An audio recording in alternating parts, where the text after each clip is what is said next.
absolutely amazing. Don't start playing. No, because the minute we start playing well, we'll lose. Exactly, yeah. The Start minute putting we a few passes together, really going at it. Euro 96, Italia 90. Yeah. Turn up in the semi-finals, best team, play well, lose. Don't you? Yeah. Stink the place out.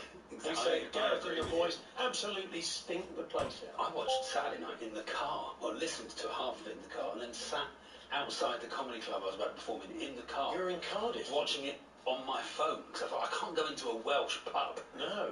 And watch the thing. I'll just be surrounded by people cheering. Yeah. Cheering on. What was the feeling then of the audience? They were fine, but there were loads there. They weren't interested, you know. But I watched the and then it went to penalties, so I had to actually get to the gig. Yeah. Because the gig was about to start. So I watched the penalties and then immediately went on stage. But it was good fun. The penalties were amazing. They were great, yeah. Well, let's hope it doesn't come to that tomorrow evening. But we've got France-Spain first. We'll be chatting about that during the course of the show today. Couple of things to get you going on. We'll tell you more about the 1969 Eurovision Song Contest and its relevance to these Euros in the next hour of the show. It was over before it begun. Last week, we had some... we had two boxers with separate fights. We did. In the studio, didn't we, Paul? They both came in, both excellent. Dan Morley came in with Anthony Cronin and Aaron Don McGuinness, popped in, and he was fighting in London, wasn't he? Was it the Copper Box or was it at York Hall? He was at York Hall, I think, that's right. So he was fighting, we wished him luck, he won in less than 40 seconds. He did. And if you were listening on Thursday, we had two boxers, 2 days away from the heavyweights, Alan Davic, the Croatian, and Johnny Fisher. I'll make Johnny Fisher's a voice very often on the station. Bosh. Johnny was quite chilled for a man who was fighting in 48 hours. Alan was incredibly wound up, a bit sweary, we managed to dump it. He didn't want to be here. But they were sat tight next to each other as well. I don't want to be, he said. This is my life, this is my life. Anyway, Johnny did seem quite chilled, and maybe chill was the way to go, because he won in less than 40 seconds as well. Knocked him out. Yeah, so if you want to win quickly, come on the H&J show. Yeah, if you're looking for a quick win as a boxer. The reason we bring this up, it was over before it begun. Have you gone to an event that maybe you didn't complete it? I mean, look, I'm sure anybody who went to the Babbage-Johnny Fisher fight, neither of them had gone more than about 6 rounds. It was never going to be like 10-round attritional fight where they dance around. You said it was going to be quick. Somebody was going to. It was going to be probably 1 or 2 rounds, and so it proved. But sometimes sporting events or otherwise, you go on, and they're over before they begun. Yeah. So let's have some of your stories along those lines. Over before it started. talkSPORT.com, text 810 89. Tweet TSH&J 03717223344. Lots to get in. We had another idea just now. What did we say? When we booed, we were going to do after Djokovic yesterday, thinking he wasn't actually booed. He wasn't actually shouting rude. It's very rare that unless you're in the public eye, you get booed. Well, Bruce Springsteen always thinks he's being booed, doesn't he? They're saying bruise, like Joe Root, rude. Yeah, well, they know Luke Donald. They know they're not. Any more? Do we do any more, Paul? If you have ever been booed, we'd love to know in what context this afternoon. 037172233 or talksport.com, text 81089, tweet to TSH&J. Well, look, it was Novak Djokovic who kicked that off. They didn't want any friends doing that last He's not my favourite sports star, Paul. I've said that before. Well, Lisa O'Sullivan joins us now, live from Wimbledon. Hi, Lisa. Hiya. Yeah, I mean, look, they were saying rude, weren't they? I mean, it was just they were saying the other player's name. He seemed to have a bit of an issue with that, didn't he? It was entertaining. Yes, it was entertaining. Because, I mean, Charlie will kind of embrace this. It started off as a couple of guys shouting rude, and then it kind of went like a Mexican wave around the stadium with people thinking, oh, it's hilarious, let's do that. And sounding increasingly hospitality, shall we say, as they were going around, it was getting loud. And it was one of those things that it was entertaining the crowd. And they didn't really mind what was happening on the course at that point, because Holger Rune was just appalling yesterday. He had an absolute stinker of a match, and Djokovic absolutely flawless, kind of marching his way towards an 8th title, I think. But yeah, I think Djokovic kind of hit the nail on the head. I think people thought, yeah, this is a great opportunity to boo him. Let's do it. And have a bit of a laugh. But don't you remember a few years back, there was that... again, I think it was football related. It was the Sioux with the Spanish. Yeah. And that was so annoying. But Djokovic is absolutely guaranteed they're all going to be doing it. Yeah, I mean, is there ever been a less loved champion, do you think? I'm so conflicted about this because I don't like him.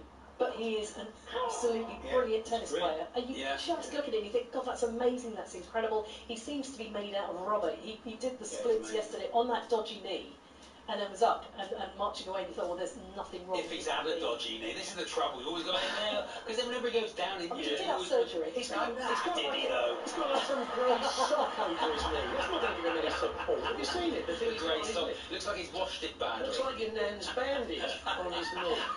Anyway, Lisa, with a little peephole to make it look pretty. That's right. Give us a quick update. We're watching Lulu Sun taking on Donna Vekic, the qualifier from New Zealand, the first New Zealand woman, should I say, to make it to this stage. And of course, you know, she played 7 matches and won them. She would have actually had the trophy by now, but she obviously had to come through qualifying. So 3 wins in qualifying, 4 wins to get her through to these quarterfinals. She's playing Donna Vekic, who's having a pretty good season at the moment. Vekic serving at the moment, 40 love. 1 game all in the first set. Thank you very much, Lisa. Jimmy Bullard joining us very shortly. We'll get all the odds ahead of the semi-finals. Our good friends at William Hill, that's all to come. We are here with our very good friends at Carling on Euro Game Day Live on talkSPORT, the UK's #1 lager. 18 plus. Please drink responsibly. Euro Game Day Live, delivered by talkSPORT with Burger King. Get your classic Game Day flame grilled Whopper made fresh and delivered to your door. Order your Burger King delivery now. Introducing the Galaxy Book 4 Edge, the new Copilot Plus PC from Samsung, packed with AI features. Purple, monkey, dishwasher. Whoa, look, AI can't do everything, but with the Snapdragon X Elite processor, the Galaxy Book 4 Edge delivers phenomenal performance and up to 22 hours of battery life, so you can create and connect like never before. That sounds brilliant. The Galaxy Book 4 Edge laptop, a new AI era begins. Buy now from Samsung.com. Battery based on brightness, 150 nits and airplay mode on. The sun was shining, the ducks were quacking. All was well, as Derek Jones stubbed out his lunchtime cigarette on the ground and put his rubbish in the bin. On his way back to work, he suddenly felt terribly guilty. But why? What had he done? He was racking his brains, and then he saw it. A duck pointing angrily at his discarded cigarette butt. You don't think you're a litterer, but cigarette butts are rubbish. If you smoke, bin your butts. Keep Britain tidy. Do I have to? You can limbo. That's it. With these moves, I might just hit the jackpot. Very good. Get that Euro Millions feeling tonight. Euro Millions from the National Lottery. Play on app. Estimated jackpot. No terms, rules and procedures apply. Players must be 18 or over. Everyone loves a pat on the back, and they don't come much better than Screwfix Top Tradesperson. If you know someone who deserves the biggest thumbs up ever and the £20,000 bundle of tech tools and training, search for Screwfix Top Tradesperson. Hurry, applications close 14th of July. You can even nominate yourself. See Screwfix.com. The British Gas Summer of Savings is here with 25% off home care, which means we can fix your boiler, plumbing and electrics. And for a little bit extra, you can get your kitchen appliances covered too. Yep, we can fix almost everything with home care, which means less time chasing problems and more time chasing the kids. Mom! No claims within first 14 days. Offer ends 10th of September. For terms, visit britishgas.co.uk. As the biggest teams in Europe go head-to-head this summer, talkSPORT and Carling have come together to make sure the UK is match-ready for the big games. From expert pop pundits to on-the-sofa supporters, get your mates together anywhere and enjoy all the unbeatable football action. Super entertainment. It is game on! Make sure you're well on side and listen to Euro Game Day Live on talkSPORT with Carling, the UK's #1 lager. 18 plus, always drink responsibly. Euro Game Day Live, delivered by talkSPORT with Burger King. What's better than a last-minute winner? A crispy chicken royale delivered straight to your door. talkSPORT traffic. In North Yorkshire, the A1M southbound is partly blocked after a collision between junction 49 at Thirsk and 48 at Boroughbridge.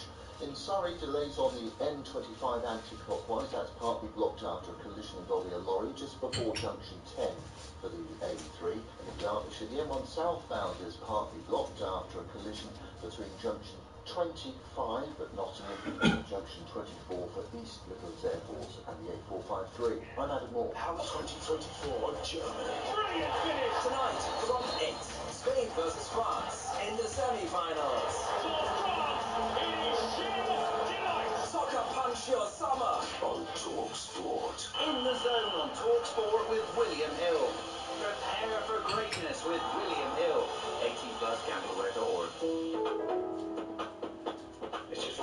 Jimmy Pollard. We're going to look ahead to today's action and indeed tomorrow's action with William Hill. Sam Norris joins us. Hi, Sam.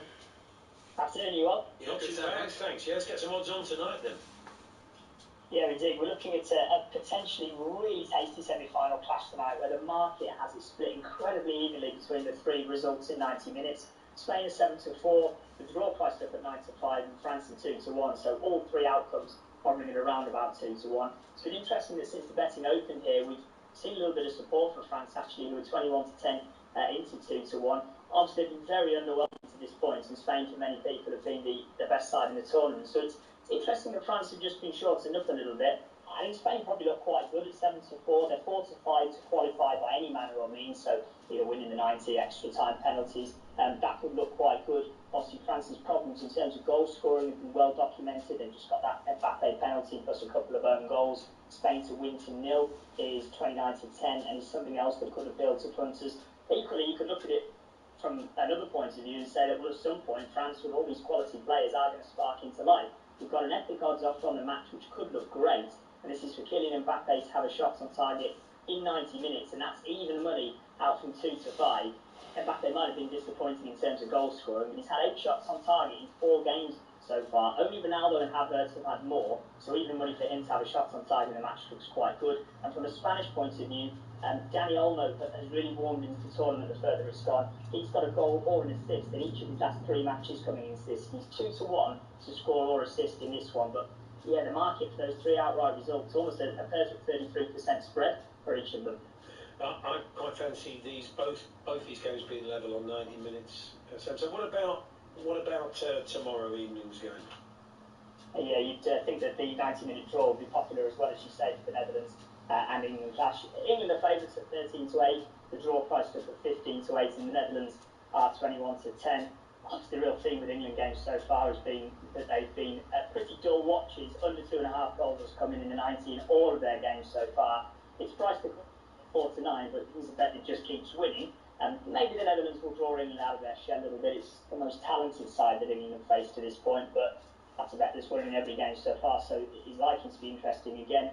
In some of the player markets, it's interesting to see that Jude Bellingham is as short as 7-4 to be booked at any time during the match. Now, as we know, it's been well documented. Him and the referee have got a little bit of previous from their time together in Germany. It wouldn't be a big surprise if it doesn't take a lot for Bellingham to find his way into the book tomorrow night. So he's 7-4 to be carded. Goal scorers, Cody Gakpo is going to be of obvious interest. He just looks a different beast in that Dutch shirt compared to what he does for Liverpool. He's 3-1 to score any time. 3 goals through this tournament. He scored 3 in Qatar as well. It's probably a better bet, I think, backing Gakpo to score any time tomorrow than it is taking the 11-8 about him to be crowned top goal scorer of the tournament. And from an England point of view, Saka is 19-5 to score any time. Obviously got that crucial goal against Switzerland and stuck away a penalty. He's kind of continuing on that redemption arc, isn't he, from the 2020 final at Wembley. But yeah, hopefully this will be a little bit more expansive than some of the England games that we've seen so far, but equally it wouldn't surprise me if it isn't. Good stuff, Sam. Thanks very much. Thanks, guys. Sam Norris there from William Hill with all the latest odds. In the Zone on talkSPORT with William Hill. Prepare for greatness with William Hill. 18+ gambleware.org. Jimmy Pollard's handing out free beer. Pass it on. Not indefinitely, I think. No, we'd like to point out. Forever. I'm assuming he's being asked to do it. He joins us now. Good afternoon, Jimmy. Hello, Jimmy. Hello, boys. How are we? Yeah, very good, thank you. This is a one-off offer, we should point out. You're not basically standing everybody a drink. No, it's a blinder, though, isn't it? It is an absolute blinder. So we just crack on. I'll tell you what I'm doing, right? We keep celebrating doing a 3-pint giveaway tomorrow during the game only, obviously. So when England score, there's going to be obviously loads of goals in there. We know that. So when England score, you go up to the bar, right? You've got to have a little code word, and all you've got to say to the bar staff is, England scored, please 4. And you get a free pint. What more do you want from me? And Green King, please. So I think it's lovely. Green King have gone out on a limb and gives you all the free pints. So get out in your droves and support the boys instead of watching it at home. Please. A free pint of anything, Jimmy? Do you get to choose the pint you want? Not a pint of wine. No, boys, stop taking liberties. Just a nice free pint. 3 pint of Coca-Cola. Doesn't that have to be an alcoholic beverage? No, It could be Carling, pint of Carling. Look at you talking about brands. Yeah, I'll tell you what, go and ask the staff when you're in there. Get out. Okay, yeah. Brilliant. Well, they were our previous sponsors, Green King, back in the day. So, yeah, it's good. I mean, obviously they're edging their bet, but they're probably not expecting England to get 6. Well, you never know. By the way, A repeat of the 4-1 in Euro 96, and Green King's gone bankrupt. It's only one, boys. It's only one. Okay, all right. Okay, that's good. No, it's a lovely. We're thinking goals tomorrow, boys. I'm not, Jimmy. I think I won't be at all surprised if it's 0-0, 1-1 going into extra time now. I worry about Gakpo. I think Gakpo's having such a good tournament. You know, he's dangerous. He's got the touch. I can't see where our goals are coming from. Are you more optimistic than Jimmy tomorrow? Do you know what? I am, and the reason why, I just think, because we're playing against Holland, I just think it's going to be a bit more open. I know that I know how we've been the last few games. We haven't been at our best. We struggle to get out second, third gear. We know that, but I just see tomorrow being a semi-final, the occasion. I just see us tomorrow. I just think it's going to be a different animal tomorrow. I hope I'm right. Why? Because you're seeing 3-1 thriller. You saw signs in the last game that we were getting it together a bit, yeah? A little bit. We had a bit more control, didn't we? And I just don't see Holland are going to sit back. They're not that nation, are they? You know, total football come from the Dutch. Let's have it right. And we're definitely not that. You might see it at times, but I think you're going to see a little more. I'll tell you what we do need, an early goal. We ain't had a lot of them, have we? Early goal, and then followed up by something else, just to give the boys a bit of confidence as well. And hopefully, just say what you pick up on what you just said. I just hope that the penalties have just re-sparked them into something, you know, because some of them, they were brilliant, weren't they? That was absolutely brilliant. Does it matter though now? Having got to this stage, I think most people, as we were saying earlier on, we go out and play well tomorrow night and have another heroic defeat, or kind of maybe grind it out, play it safe, get a result. Even if it does go to pens, it's all about winning it at this stage, isn't it? I'm with you, absolutely. You couldn't have said it, but I couldn't have said it better myself. Does it matter? No. Ask the Italians last year. Last time. Ask the Italians. It doesn't matter. You won't even remember these first 3-4 games, really. You just hope that we pick up the cup and just walk off out of there, and Gareth Southgate gives it the old mic drop. That's what I want. Blinder. Why do you think the creative players like yourself, Jimmy, you know, I'd say Bellingham, Foden, they're not quite... Foden was better in the last game. Can't put me in that league. But I'm putting you in there, Jimmy. Yeah, okay, just give me a free pint. Why do you think they've not been able to show their wide range of skills that they do have? Do you know what, mate? I honestly put it down to that. I put it down to two things. I don't put it down to that Gareth Southgate. I don't. I put it down to the heaviness of the shirt, because it isn't just this team of players, right? I put it down to that, and I think the opposition as well. I don't think we give the opposition as much credit as we should. Sure. I think they defend like Warlock. It's so good defensively, structure. Teams you're coming up against, it's just hard to break them down. It ain't just us who's found it hard. It's a lot of nations. Spain's really only been the only team where you go, they've got a bit this mob, do you know what I mean? Even France, Portugal, got turned over. Yeah. It's like, but they had an old man playing up front, and they had an old man. There you go again. You call Ronaldo. Played like someone said he played like he booked the pitch and paid and picked the subs and bought the bibs. I won't have you talking about Ronaldo like that. I'm so sorry. Have you been watching games then, thinking if you were facing those two banks of four, possibly a bank of four and a bank of five, how am I going to get past this line? Do you have some sympathy then for what England I do, mate.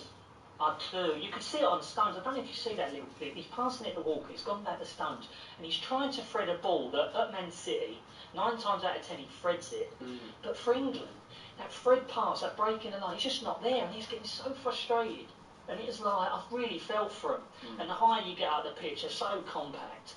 And it's just become harder and harder. And I just think we've really struggled breaking teams down. And I just think that is the whole thing. On that possession, if you're going to play that way, you have to be really good at that last pass, that last little bit, don't you? Otherwise, it's not going to happen. You can have all the possession in the world and it's in front. It's that little clinical bit, it's that that bit of extra panache that I think we've got.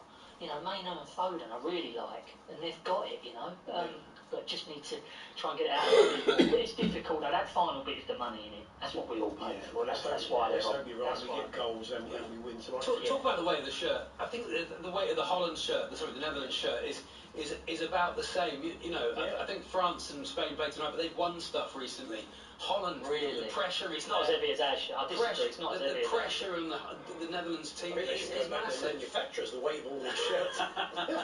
Chain mail. Well, the Netherlands have got a great history and haven't won anything in ages either, have they? So I think it's pretty similar. Yeah, no, it's a good point, really, Charlie. Before you go, Jimmy, do you want to tell Charlie? Do you want to tell Jimmy about the pint you caught last week?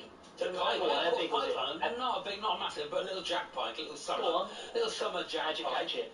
What bait? Little lure? No, yeah, a bronze 3-ounce Meps spinner. Oh, nice.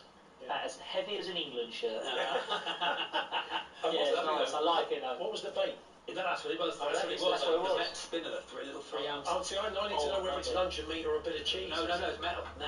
It's more chum. Looks like a fish in the water, you see, and they go for it. It doesn't even have to be something that the fish wants to eat, just a little bit of metal. Throw it in again and again and again. Hawksbee. You put a bit of cheese on, you catch chub. Oh, chub. You have to sit and wait for that. Luncheon meat on a pole. I like constant casting. That's what really I love is. I love this show. Use your crackers. Jimmy, enjoy the game in the Green King pub tomorrow night. Thanks very much. I love it. And thanks, boys. Thanks for having us. Cheers, Jimmy. Come on, the boys. Come on, England. There we are. Jimmy Bullard there. Free pint there if you get along to your Green King pub and whisper that magic phrase. I'm sure they'll remind you of it when you're in there tomorrow. Just one pint, though. Don't take the mickey. Neil Warnock's a fisherman as well, of course. Yeah, you're having a chat with Neil. When I was with Neil, I love fishing me. He does. He catches carp. He's got his own carp lake. Oh, no, go down there. Do you get a little private session? I'm not pushing.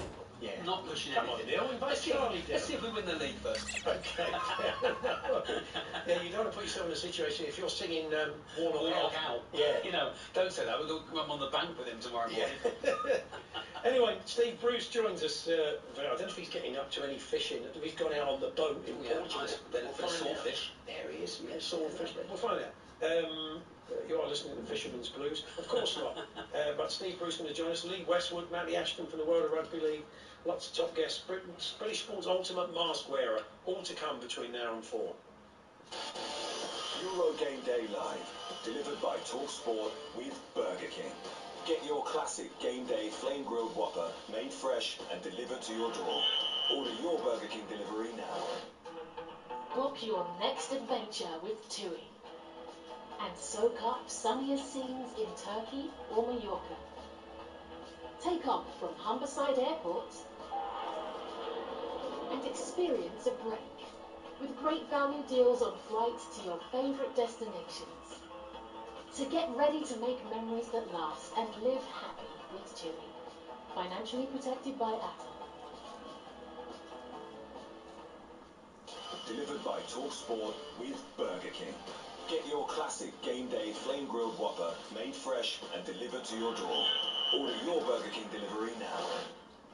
The British Gas Summer of Savings is here. Book your boiler service now for only £69. That's down from £93. And did you know we fix more than boilers? There's other savings for your home this summer. British Gas can fix almost everything. Well, except the weather. £69 offer for annual contract signed by 10th of September. Complete service by 30th of September. For terms, visit britishgas.co.uk. Tonight's Euro Millions jackpot is £14 million. Now that calls for a dance. Do I have to? You can limbo. That's it. With these moves, I might just hit the jackpot. Very good. Get that Euro Millions feeling tonight. Euro Millions from the National Lottery. Play on app. Estimate your jackpot. Account terms, rules and procedures apply. Players must be 18 or over. Looking to part exchange your car? At Arnold Clark, we're giving you an extra £500 on top. Any make, any model, any price. So, while costs are going up everywhere else, we're giving you an extra £500 to help make your next car more affordable. Use code ADD500 to get an extra £500 when you part exchange. See arnoldclark.com. If you bought a timeshare, did you really get what you expected? Or were you sold a dream that's now a nightmare? With high maintenance fees, loss of exclusivity, and limited availability, timeshare ownership for many is now just a liability. MyTimeshareClaim.co.uk has helped thousands of owners who are missold exit their contract and receive compensation. For advice and to find out more about your options, text timeshare to 78900. Euro Game Day Live on talkSPORT with Carling, the UK's #1 lager. 18 plus, always drink responsibly. 24 teams, 10 host cities, one glittering prize. Hold those Fußball, baby. Oh, he's got it, Joy! talkSPORT and talkSPORT 2. Licensed broadcaster of UEFA Euro 2024 Germany. talkSPORT News. Steve Bruce coming up shortly. Football-loving golfer Lee Westwood also joining us before 2. So stick around for that. Lots more to come between now and 4. But Will Hobbs has the news headlines. Thank you, Paul. Good afternoon. The new Health Secretary is meeting junior doctors in England later as he attempts to put a stop to their strikes. West Streeting will resume talks after they were broken up for the general election. Norman Warner was a health minister under the last Labour government. He told us there seems to be a more optimistic mood amongst the doctors. The BMA chairman has accepted that the doctors will be patient. Now, he never said that. BMA never said anything like that when Victoria Atkins was negotiating with them. West Streeting has already called the BMA's 35% pay rise request unaffordable. Ukraine's published what it says is unequivocal proof that a Russian missile struck a children's hospital in Kyiv. At least 41 civilians died across the country. Moscow insists it only ever launches attacks on infrastructure. It's been revealed Steve Wright died from a ruptured ulcer in his stomach. The veteran broadcaster died at the age of 69 in February. And the White House doctor has strongly pushed back at claims President Biden has Parkinson's disease. His opera reporter specialist had visited multiple times. Former Foreign Secretary Lord Haig has told Times Radio the Democrats have to persuade Biden to give up because he's doing Trump's job for him. Normally Trump gets into trouble because he say outrageous things. Biden is actually creating a situation where Trump doesn't have to say any outrageous things. And that definitely gives Trump the edge in this election. talkSPORT.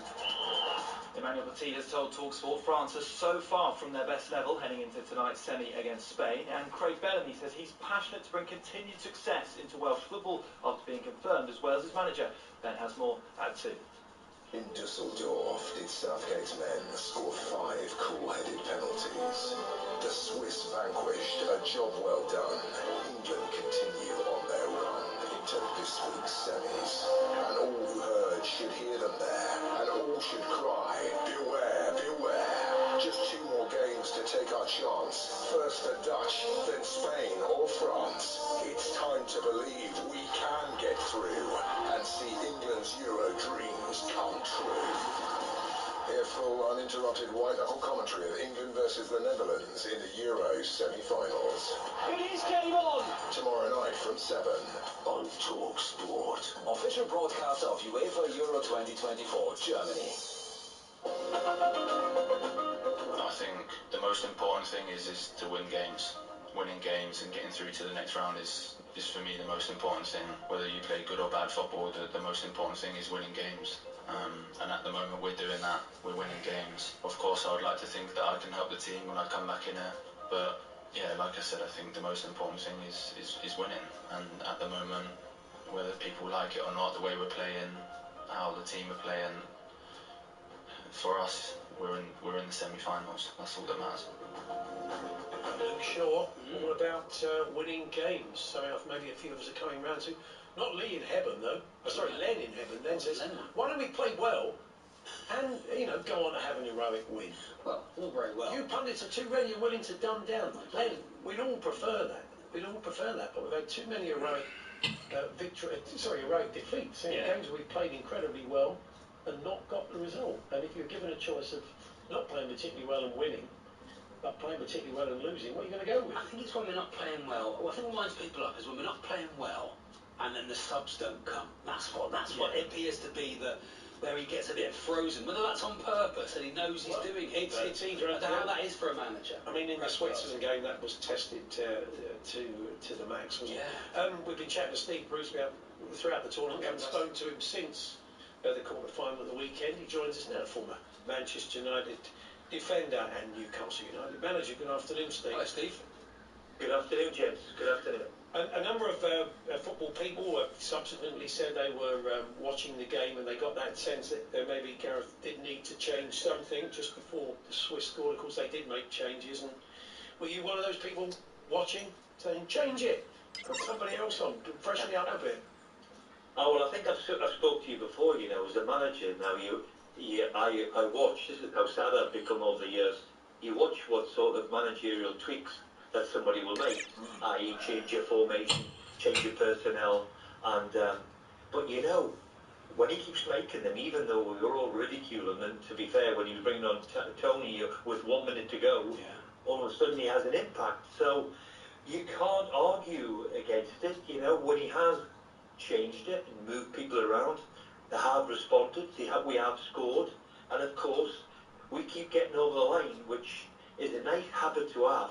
You know, I'd rather keep getting over the line than playing well like everybody seems to be obsessed with at the moment, because apart from the Spanish, who have played well? You know, all of the games, I see a lot of tired bodies. You know, the average person on the street says, "Oh, tired, how can they be tired?" A lot of them have played a lot of football, and it's still going on. And you know, there's not a break for these lads anymore. So I do see a lot of tired bodies on lots of teams, and England included on them. So a little bit of freshness, you know, a little change of formation the other day worked wonders for us. I thought that in the first half was the best we've played by a country mile. It'll be interesting to see what he goes back to now, won't it? Will he stay with the back four now that Guhi can play, you know, and he's fit and well and not suspended? So all of them questions are why everybody questions Gareth, and everybody has a different opinion. The team did function better with the three, didn't it? It allowed Bellingham and especially Foden, who got around. He seems he really enjoyed himself a whole lot more. So I'd be surprised if he jettisons the three now. But I think we were all surprised to see then Saka on the right, and that was vindicated because he had such a good game. Yeah, but all of us, I think, all of us have scratched our heads, haven't we? And even I said to a mate when I'm watching the game, you know, it's funny how, you know, we would have thought Saka would have played on the left, just as I was saying it. He's cut in and cut in and cut on his left foot and smashed it in the bottom corner. So again, you think, hang on a minute, you know, that's why he obviously likes people playing on the other side. With Saka in particular, because that's where he plays most of his football, you know. That I would have thought, by looking at the lineup, I would have thought, oh, it's a certainty that Trippier will go right back and Saka will be left wing back. How wrong was I and probably most of us? Yeah, indeed. A lot of talk in the build-up, Steve, was we were all worried about the defence, weren't we? Everyone was talking about our forward line so great, midfield forward so great. Defence is where we're weak. We've been fantastic, I think, defensively. Gay coming in, Konza was fantastic. I thought he did really well. You know, we've looked really solid. How well did he do? Yeah, really played well. Really played well, and give us that sort of pace and power, which it allowed us to be higher up the pitch because they're not worried by the ball in behind anymore. I thought he was absolutely terrific, and of course, arguably, our best player of the tournament has been Gay. Gay's been terrific, so they have been the big plus points for me. So it's going to be a big call because he must be thinking, well, it's the most natural way of getting Foden and Bellingham in their natural positions. So will he stay with it? I've got a sticky suspicion that he will. What about Harry Kane? There's been a lot of talk since the weekend. He's not quite had it. That injury he had for Bayern before the end of the season does seem to be affecting him a bit. He's not getting around the pitch as much. But it's a big call to make, isn't it? You know. No, he won't make that call. I'm sure he'll not make that call. Look, this kid hasn't had the best of tournaments, we know, but probably he needs games because he's had an injury before the end of the season with Bayern, and it's one thing we've never really seen with Harry is him being injured or trying to carry an injury. So look, he will play. He has to play. He is world-class striker, and yes, he hasn't played as well as everybody would like him to, but for me, he still has to be on the pitch as a starter. Yeah. And what did you make of those pens, Steve? We go in. I mean, it's not often we think, oh no, it's going to go to pens. So now we're quite looking forward to it. We're looking forward to it. Well, I used to take a 10-yard run up to take a penalty. Now that's just unheard of. You know, run as fast as you can and give it a smash. Yeah, I mean the technique. It's okay practicing this technique. When it comes down to it, especially the boy Tony, this technique of not looking at the goalkeeper, and all of them have absolutely nailed it on the head, which technically we all know that they're capable of doing. And the reason why probably Tony has been going to it, so he knew by taking Kane off your penalty taker that he's got is equally as good one in Tony, who let's hope that continues. And but I worry about it, I really, really do. To just look at the goalkeeper, it's some skill, I have to tell you. And do you think we're capable of it if it does come down to it? Spain get through tonight, we get through tomorrow. As you said, Spain have been the most entertaining side. They've looked the best side, but you still think England have got enough to beat them? Should it come to it? I still think we've got enough to beat the Dutch. I really, really do.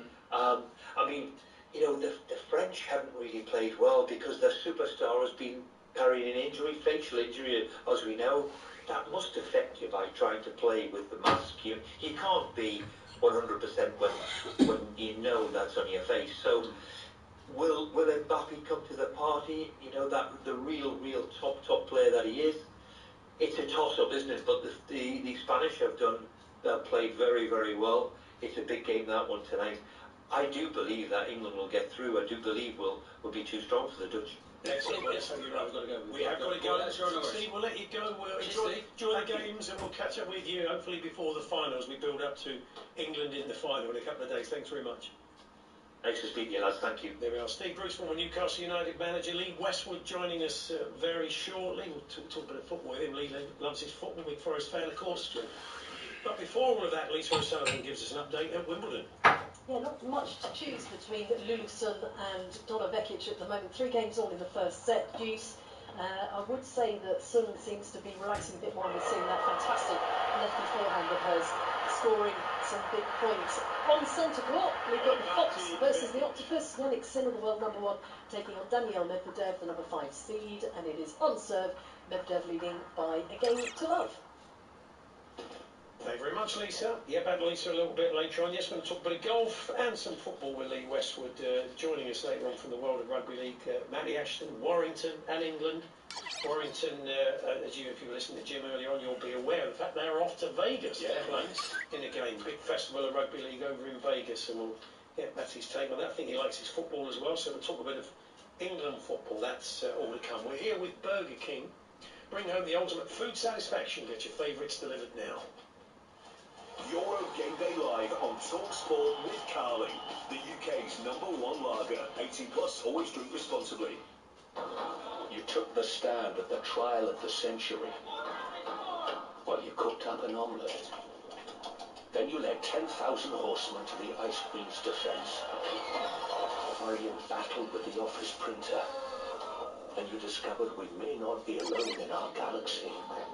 Well, you took the number 7 bus home. There's more to imagine when you listen, with audiobooks, podcasts, and originals on Audible. Subscription required. See audible.co.uk for terms. North Yorkshire, the A1M southbound is partly blocked after a collision between junction 49 at Thirsk and junction 48 for Boroughbridge. In Northamptonshire, the M1 southbound is partly blocked by a breakdown between junction 15 at Northampton and Newport Pagnell services. And in Derbyshire, the M1 northbound is partly blocked by a broken down van. It's just by junction 30 for Worksop and the A616, and that's in the roadworks area. I'm Adam Moore. How exciting is it to play the British Heart Foundation's weekly flutter? Ka-ching! Exciting enough to get your heart racing. Just a little bit. Like texting a mate. The same time they text you. Like flipping pancakes with majestic grace. Or spotting that last parking space. Yes! With the added joy of knowing the money you donate helps to fund life-saving research. £1 to play, £1,000 to win every week. Search British Heart Foundation Weekly Lottery. See? It's a little bit exciting. Gamble responsibly. Over 18s only. T's and C's apply. Please see our website for more details. British Heart Foundation is a registered charity. Game on talkSPORT. UEFA Euro 2024 Germany. Every game live. What a goal! Euro Game Day Live with Paul Hawksby and Charlie Baker on talkSPORT. Yes, Paul Hawksby, Charlie Baker here on talkSPORT. I'm sure you're aware by now that it's Spain-France this evening, live on talkSPORT from 7 o'clock, all that build-up, 8 o'clock kick-off, and little matter of England versus the Netherlands tomorrow. We'll touch on football with our next guest, because it's one of his great loves, but we'll kick off talking golf with Lee Westwood. Good afternoon, Lee. Hello, Lee.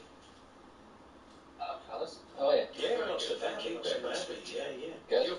going to be back I was listening to you yesterday. Oh, were you? Oh, good man. He's a fan. Who won the? I am. Who won the vote in the end? Sam Jordan. It was the Simon Jordan one. Yeah, strolling round the Hoe. It was. It was to the month. It was. Maybe we'll play it. The Plymouth. Plymouth, yeah. We'll play it.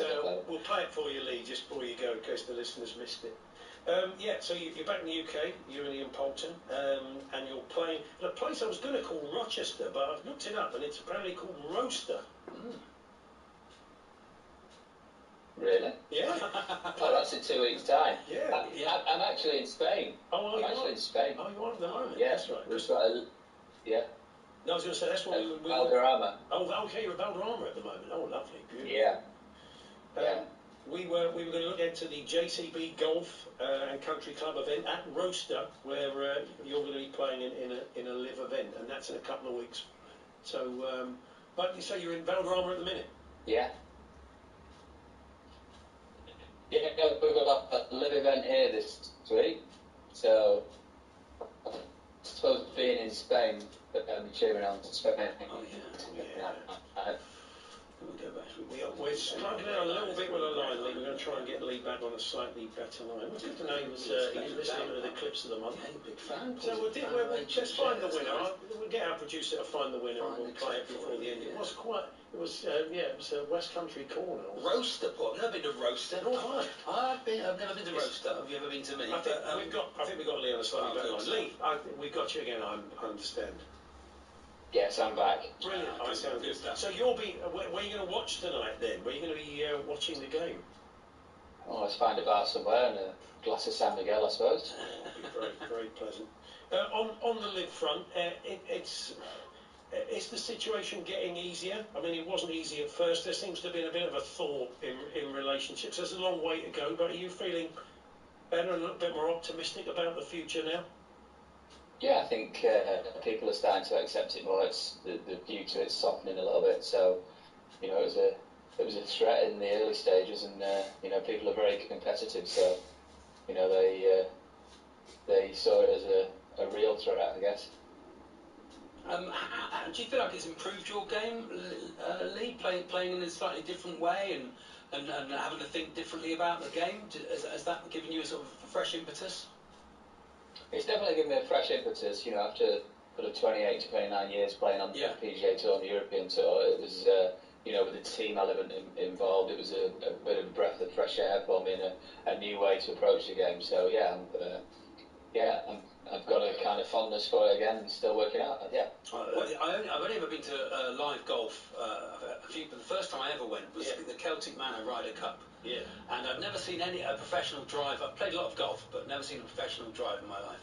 We turned up at Celtic Manor, and we walked to about the 7th hole, so we knew we'd get near the front. And the first professional drive I ever saw was Lee. Wow. Was you, Lee? He didn't shake it, did he? And no, and it was the most absolutely incredible sound. You absolutely tonk this driver, and I've never ever forgotten it. It was an absolutely brilliant moment. Brilliant. Did you get wet that week as well? I did get wet that week, but I did get to see you all go around twice, which was nice. Good. Yeah. As we get near the majors, we've got the Open just around the corner, Troon and stuff. Do you get pangs, Lee? I mean, you could have gone through qualifying if you'd wanted to, but do you miss those moments? Yeah, I think the majors are the 4 biggest tournaments of the year, so yeah, you do miss playing in them.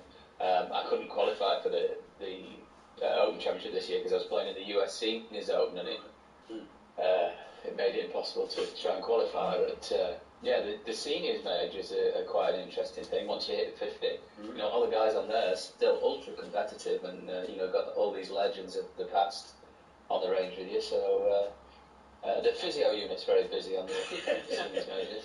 What goes first with the seniors? Is it distance?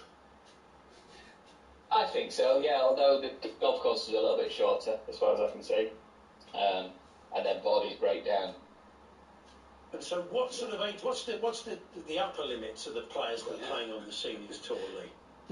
I guess there's, 60-year-olds. Bernard Langer's still competing. Still wins, doesn't he? Mid-60s. Yeah, there's still a lot of good players on it, and, you can't breeze your way through, even a sprightly 51-year-old or 50-year-old, you still got to be putting the hard work in. It's amazing to go and play seniors events and watch how hard those guys are working. Have you been following England and football so far? Yes, for sure. Yeah, definitely. And what have you made of the? I mean, say we all know the performances have not been there, but I mean, I know you've probably been in the same situation in golf. I don't know if it's the same. Sometimes you don't necessarily play as well, but you find a way to win. Is that kind of seems to be what England are doing? Yeah, I would agree wholeheartedly with that. It's not been pretty, has it? But if you're not playing your best and you're still grinding out results, then that's a sign of good players or a good team. I've seen it in golf with Tiger Woods when he famously won a tournament and said, he didn't even have his B game that week. So I would say, if you can keep grinding out results and getting wins, that does. I think we are. Have we got Lee back? Has he gone? Lee, can you hear us? Valderrama's Wi-Fi. We've lost Lee. We've lost Lee. That's a shame. Good idea about Forest, weren't we? Yeah, we were. But we got a bit of England out of him. So apologies for the line there. He's going to be playing at Roaster. I think I've got that right. Well, I'm sure they're listening. Oh, we've got him. We've got him back. Oh, good news. Yeah, we got you back. So we've had a bit of trouble with the line. You were just saying, yeah, you were reiterating that playing badly but still winning is the key. I mean, we've been saying today, does it matter now? We've got to this stage. It is all about winning. I mean, we'd love to see him play well, but we'd rather see him grind one out and go or 2 games out and win the title, wouldn't we? Yeah, well, you wouldn't want to see him play well and lose 4-3, would you? It's all about progressing in the tournament. That's very true. Yeah. So yeah. Well, let's hope for the best. I take it you'll still be at Valderrama tomorrow, so you're going to have to find a little spot to watch that, I guess. Oh, I'll have no problem doing that. And what about Forest-wise? How are you feeling about life as a Forest fan at the moment going into the next season? Quietly optimistic. We signed the biggest goalkeeper in the world this morning, didn't we? 6 for 8 years, Brazilian goalkeeper they've signed. So he should be pretty decent if anything ever goes to penalties, shouldn't he? Yeah, that's impressive. So we said we'd play you that clip. So this was, Lee was listening to the clips of the month yesterday, and this was the winner. 76% of the vote it got, and it was Simon taking us back to his days, visits to the West Country. And that's right, because Plymouth Argyle is a very decent football club. I have affection for it. I spent a lot of time down in Plymouth because one of my girlfriends lived down in Plymouth, so I often wandered around the Hoe. No, come on. He didn't mean that. It's Plymouth Hoe. What is Plymouth Hoe, Charlie? Tell us. Plymouth Hoe is like a harbour, is it? A harbour area, yes. Okay. And there's like nice shops and restaurants there now. Yeah. Very nice area of Plymouth. Sure it is. Fantastic. Good luck to him. Yeah. Of course he did. Of course he did. He knew exactly what he said. Well, cheers, Lee. Enjoy the games over the next couple of days. Good luck at Valderrama and at Roaster. At least we know how to say it now, even though I just got it wrong. Thanks very much. All the best. Thanks, Lee. Thank you. Lee Westwood there, a golfer, Nottingham Forest fan. And, you can catch him in action very shortly. Martin from the Mother Town's been in touch. You are saying Roaster correctly. It's near Uttoxeter.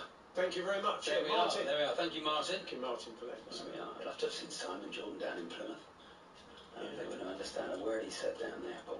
They wouldn't know? He'd have been saying all his clever, fancy London phrases London and words. words. What's that? Coming down. I've never heard of that. Coming down here with your fancy London words. Talking about electricities. Electricities. Coming down here with your fancy words. That's what he's like. We're going to talk a bit of cricket in a minute. England in action tomorrow, first test, and John Norman's going to pop in.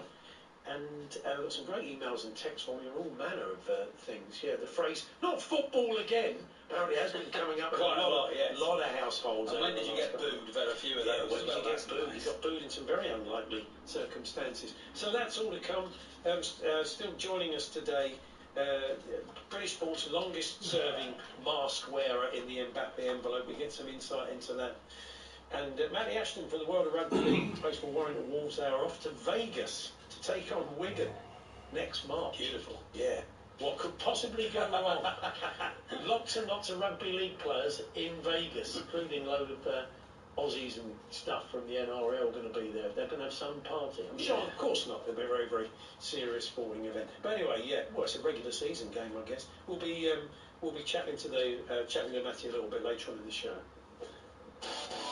Euro Game Day live on talkSPORT with Burger King, official providers of food fulfillment. That warm, fuzzy feeling of total food satisfaction. Order your Burger King delivery now. Euro Game Day live, delivered by talkSPORT with Burger King. Save big with the $4.99 King Box. It's the ultimate match day lineup, featuring a barbecue double melt burger, chili cheese bites, fries, and a drink. We're BetMGM, and we know how to put on a show. This is the European Championship, Vegas style.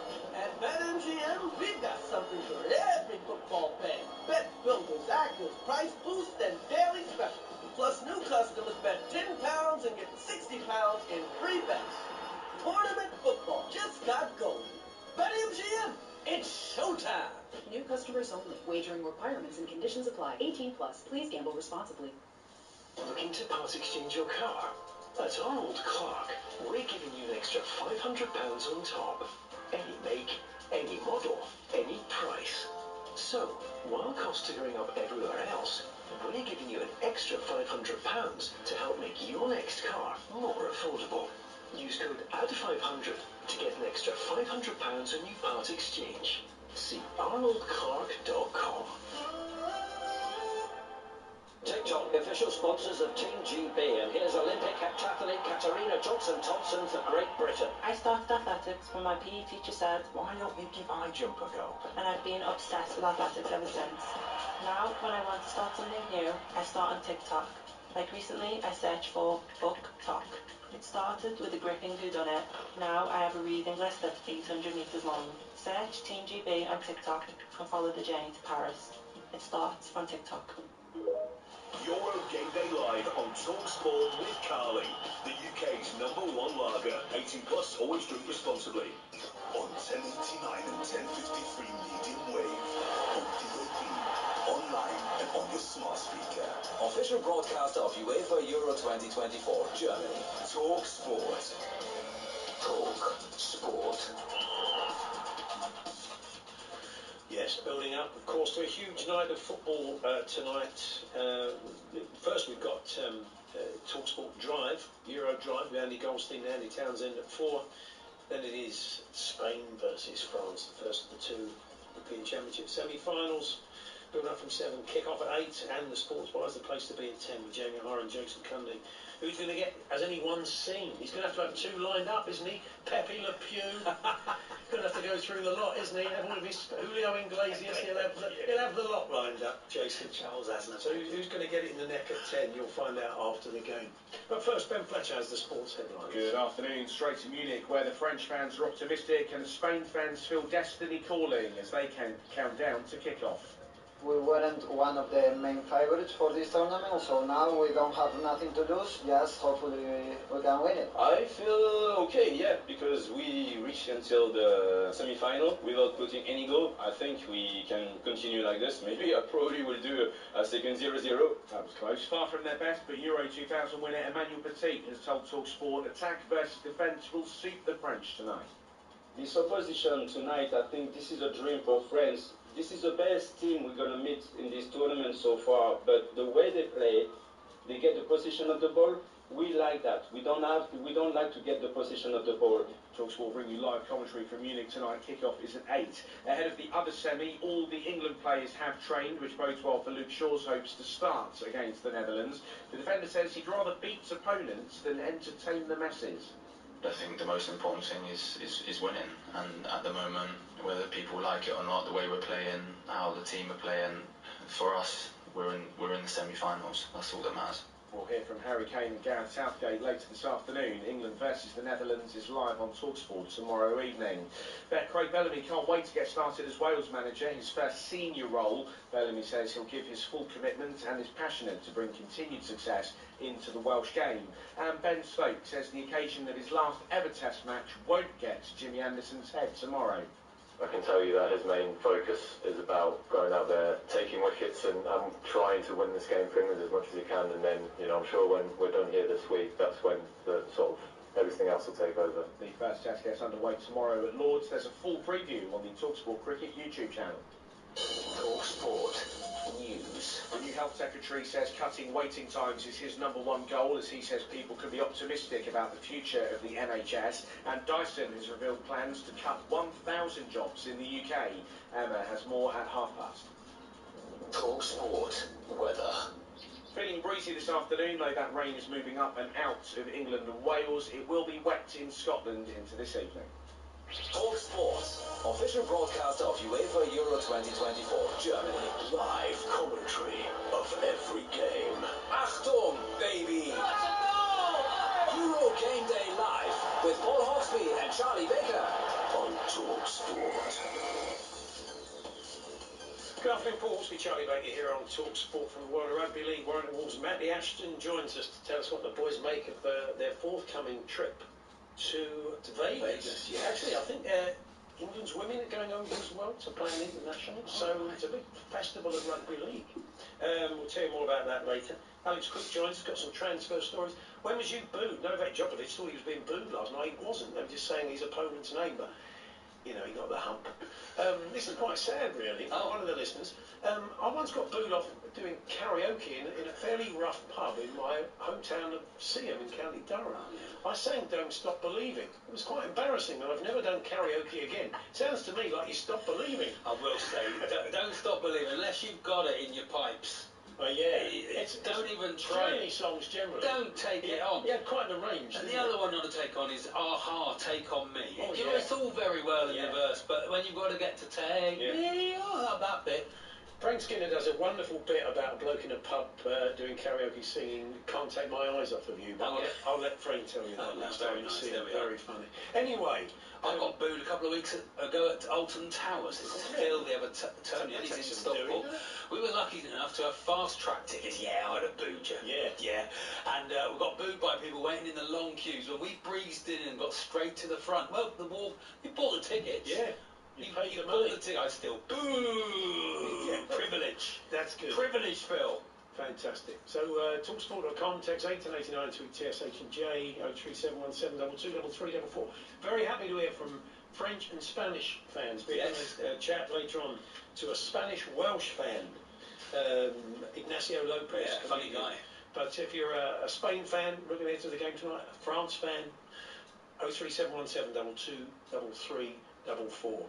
What's the 1969 Eurovision Song Contest got to do with these semi-finals? We'll find out after we've talked cricket. John Norman joins us, our cricket correspondent. Hi, John. Hi, John. Hey, guys. How you doing? Yeah. Jimmy Anderson's farewell tomorrow. Dave Kidd in The Sun, actually, he's written his column today, and he makes a point. He says if Jimmy's...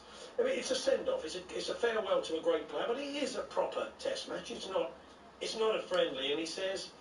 For Anderson to be given a one-off final appearance at the start of the series feels a bit tokenistic. If he's still good enough to play for England, he should stay in the mix all summer. What do you make of that? Well, I wouldn't disagree with a fellow Fulham fan normally, but I can see the problem that England find themselves in, and that is essentially, you know, they're kind of caught between two stools. I mean, do you play as England have been playing for the last 2 years, where your feet are, which is what Brendan McCullum said a couple of years ago, or do you say, well, it's all well and good knowing that Jimmy Anderson can bowl in this test match, but we do have bigger tests to come, and of course, you know, this is a crazy old sport that doesn't allow for substitutes, you know, and that's part of the problem. If you could have a substitute in cricket, then, you know, Jimmy could either come on for the last 20 minutes or he could start and, you know, play for the first hour or whatever, and so you're perpetually in this situation where you're trying to beat the opposition that you're playing, but you're also thinking to yourself, we need to be in a good position when we face further opposition down the line, so what do you do? When he went out last week, was it 6 for or 7 for? He got a ridiculous total. I mean, he's still a player. I understand the skipper, Ben Stokes, has been chatting about him, hasn't he? He has indeed. He picked up a 7 for playing for Lancashire, and Jimmy Anderson actually received a text from Ben Stokes shortly after that saying, oh, did you really have to do that? You know, within a week of, essentially, Ben Stokes ending his international career. Ben Stokes has spoken just in the last hour here at Lord's, where it's soggy and wet, but the forecast for the next 5 days is actually relatively clear. And he was asked, first up, what qualities have allowed Jimmy to play for so long? Well, I think the the desire to constantly want to get better. I think you look at his career as a whole, it's just got better and better and better. You know, I think that's credit to him of wanting to always learn, you know, new skills, new deliveries.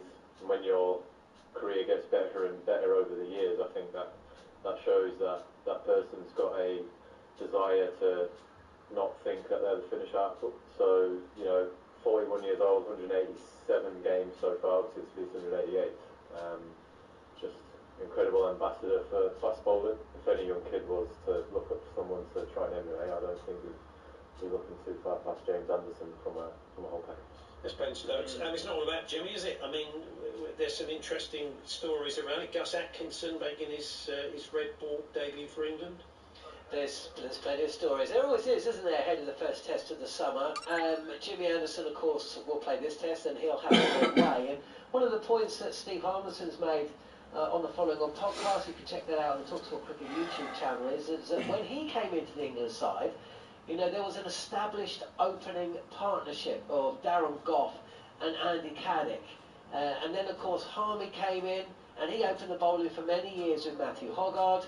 And then, of course, in 2008, it was Jimmy Anderson and Stuart Broad who were brought in to replace Harmison and Hoggard. Fast forward, what can you fast forward? I don't know, 16 years, here we are, 2024, there's not an obvious partnership coming in. You know, one of the points that has been made, fair enough as well, if you think about it, is Chris Woakes is playing in this test match.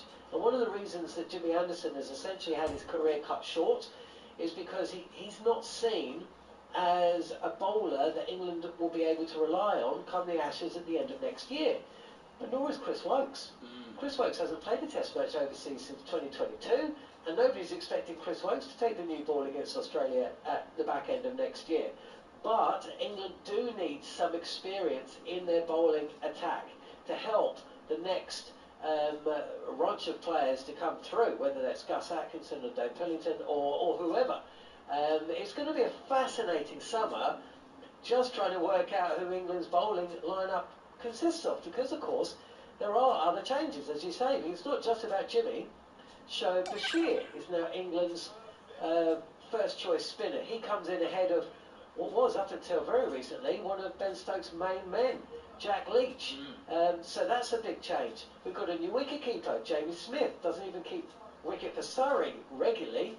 He comes in ahead of his Surrey teammate, Ben Folkes, and of course there's no Johnny Bairstow as well. So plenty of changes within this England lineup, and that actually makes for a really exciting and interesting summer. Brilliant. Nice one, John. We'll Thanks, catch you John. tomorrow. Thanks very much. Cheers, guys. Regular updates throughout the day, of course, in and around the build-up to the England football's game tomorrow evening on talkSPORT against the Netherlands. Eurovision, Paul, we're going to do, aren't we? Is this now? A fact has emerged today via social media. Our producer alerted us too. It seems to come from R Soccer, I believe, on Twitter. Fun fact, the four semi-finalists of Euro 2024 are the joint winners of Eurovision 1969. Joint winners? Yeah, I don't know if we've had a four-way tie. They probably wouldn't let that happen anymore. You have to have an outright winner. But Spain, United Kingdom, as it was, sorry for everybody else, but we're kind of broadly saying England represent the United Kingdom so far. I know that's annoying. That's the best we've got. Netherlands and France, they all drew completely on 18 points. Wow. So they shared the title of Eurovision winners. But based on that, who do we think, based on their songs from 1969, we're going to ask you this afternoon on Twitter, @TSH&J, to vote for your favourite song, which will give us a steer on who's actually going to win these Euros. You have to vote on the song, though. You can't just go, I want England to win. Vote on the song. For Boom Banga Bang. Exactly, because that was the UK entry. It was Lulu, Boom Banga Bang. Which is a banger. Which it is a Boom Banga by Banger. definition, it's Boom Banga Banger. But first, we're going to play you all four songs, and you can go to @TSH&J. Vote for try and go for the song you like best, as Charlie said. Right, we're going to kick off with Spain first. This is Spain.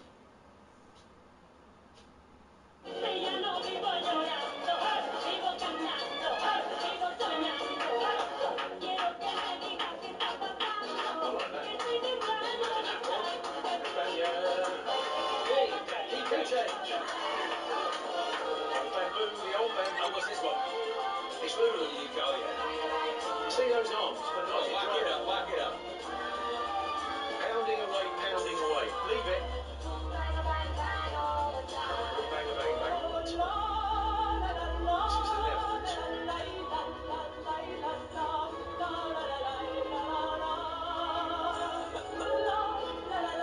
It's got any lyrics, is it? Nothing. France.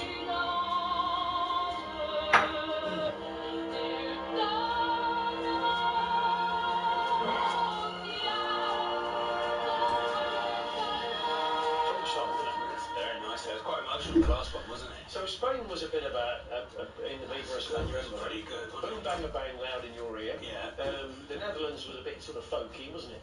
Imagine someone singing boom, bang, a bang loud in your ear. Yeah. You'd be furious You'd about it. complain, Elton, yeah, you'd environmental health, wouldn't you? Phone them up.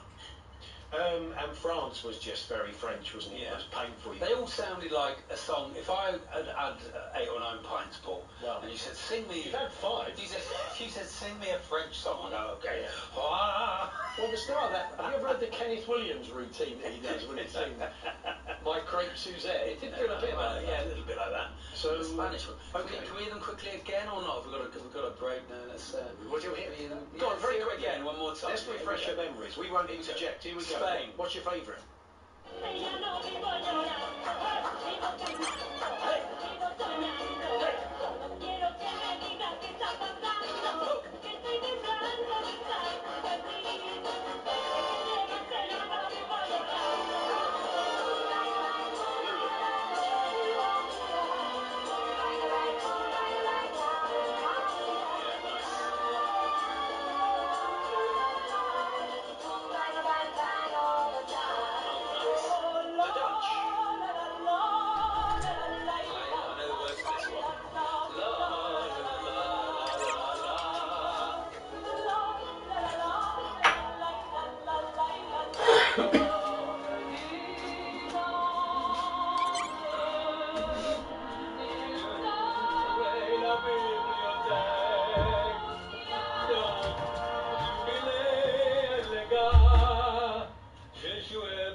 Now look, if all those people who wanted France to win, you've put them off now. Sure, yeah. So there we are, at TSH and J, who's going to win the Euros based on the 1969 drawn Eurovision Song Contest? Give it an hour, Paul, or 2 hours? Give it now. An hour. Joke's a joke, not a running pantomime. Give it an hour. Okay. At TSH and J, we'll have a winner of the Euros on Twitter. TSH&DJ. Let's check in with Lisa O'Sullivan, watching Wimbledon for us. And I'm a big fan of Lulu's son now, after she seems like a good kid. She's got a dry sense of humour and a love of Disney, according to Charlie Eccleshare on The Athletic. They did a little profile of it. Great article, that really is. I like her brother, take a bow. What, sorry? Take a bow, son. Oh, okay. That's lame, Charlie. That's lame. Stefan Tsitsipas, the Mets number 11, something of a poet. He's posted the only son we have this week is Lulu, which is quite fabulous. She is lighting up court number 1 at the minute. Donna Vekic, the first to blink. It's very close, this match. Donna Vekic looking a little bit tearful on court number 1 at the moment. Sun getting the break in game 11 doesn't count if you hold, but she was stealing, cancelling a break point against her, taking that first set 7 games to 1. It's on serve in the second set, but Donna Vekic looks really rather emotional, a little bit upset at the moment, and it is 1-2 Sun coming out to serve, but leading by a set. Fantastic, thank you, Lisa. Yes, so we're going to talk rugby league next. Wigan and Warrington are off to Vegas to play over there. Right. Fascinating stuff. Matty Ashton joins us. I believe he loves his football as well. A bit of England chat on that front. He plays a bit of fantasy football, certainly, so he must know his stuff. That's coming up shortly. We're here with Carling, the UK's #1 lager, 18+. Please drink responsibly. Euro Game Day Live, delivered by talkSPORT with Burger King. Get the ultimate food satisfaction this half-time with the flame-grilled bacon double cheeseburger XL. Order now on the Burger Burger King app. Getting away this summer? At Tesco Mobile, join the 1.4 million customers who roamed with no fees in the EU last year. Plus, save £378 on the stunning Samsung Galaxy S24 Ultra for just $49.99 a month with club card prices. Now you can catch Rays while you catch up on the group chat. It pays to be connected. Search Tesco Mobile. Every little helps. Ends 14th of July. Club card and 36-month credit agreement required. See tescomobile.com/terms. No EU roaming fees until 2025. See tescomobile.com/home from home. Euro Game Day Live on talkSPORT with Carling, the UK's #1 lager. 18 plus, always drink responsibly. Friends, Germans, football fans, lend us your ears. Der Fußball in Germany is here. Und natürlich, talkSPORT Bet have got a tasty tournament load of top offers to check out, including Spain versus France. France to win, Mbappe to score, and Dembele to have one or more assists. Latest price 12 to 1, broadcast boosted price 14 to 1. talkSPORT Bet, back off das net broadcaster. Bring it on, bookie. Terms and conditions apply. 18 plus, gambleaware.org. Oh my word. What is that? Travis Perkins big trade deals. They're massive. Like 12mm shuttering plywood for just £20 a sheet, and 12.5mm standard plasterboard at just £8.60 a sheet. They're beautiful. Access big trade deals and other Travis Perks only with a Travis Perkins trade account. Travis Perkins, doing what matters for the trade. Discover more at travisperkins.co.uk. Prices exclude 20% VAT, terms apply. It's hard to see the screen in the pub. So watch the match at home with 2 Stone-baked pizzas and 4 Budweisers. Now £5 for members at Co-op. Available online or in-store. Non-members £6 and 16th of July. Selected products and stores excludes independent cooperatives. Co-op membership required subject to availability. 18 plus. Drink responsibly. As the biggest teams in Europe go head-to-head this summer, talkSPORT and Carling have come together to make sure the UK is match-ready for the big games. Brilliant football! From expert pub pundits to on-the-sofa supporters, get your mates together anywhere and enjoy all the unbeatable football action. Super entertainment. It is game on! Make sure you're well on side and listen to Euro Game Day Live on talkSPORT with Carling, the UK's #1 lager. 18 plus, always drink responsibly. Euro Game Day Live on talkSPORT with Burger King, official providers of food fulfillment. That warm, fuzzy feeling of total food satisfaction. Order your Burger King delivery now. talkSPORT traffic. For North Yorkshire, the A1M southbound is still partly blocked after a collision earlier between Thirsk at junction 49 and junction 48 for Boroughbridge. In Derbyshire, the M1 southbound partly blocked for emergency repairs between junction 25 at Nottingham and 24 at East Midlands Airport. And in Surrey, delays on the anti-clockwise M25 heading into the roadworks area. They're around junction 10 for the A3 at Wisley. I'm Adam Moore. UEFA Euro 2024, Germany. And it's gone in! Tomorrow night from 8. Live, full match commentary of Netherlands versus England. Lights on! talkSPORT. Vegas! Paul Hawksby and Charlie Baker here on talkSPORT. At the moment, Lulu just edging it as we try and decide the winner of the Euros via the 1969 Thai Eurovision Song Contest. Is it still 44% Charlie? Yes, I'll just refresh the page. 46% for Boom Bang Bang. No one particularly likes the Dutch or the French entries. Spanish are second on 38. I quite like this one. I vote for the Spanish. I voted for the Spanish as well because I think it's the better song. It did sound. Sorry, Lulu, if you're listening. What are the chances? Big day for rugby league. It's been announced that Wigan Warriors and Warrington Wolves, and indeed England's women, will head to Vegas to play, which is very, very exciting stuff. Nice. Joining us now, I'm sure it's been the talk in the locker room, is Matty Ashton, the Warrington Wolves fullback. Hi, Matty.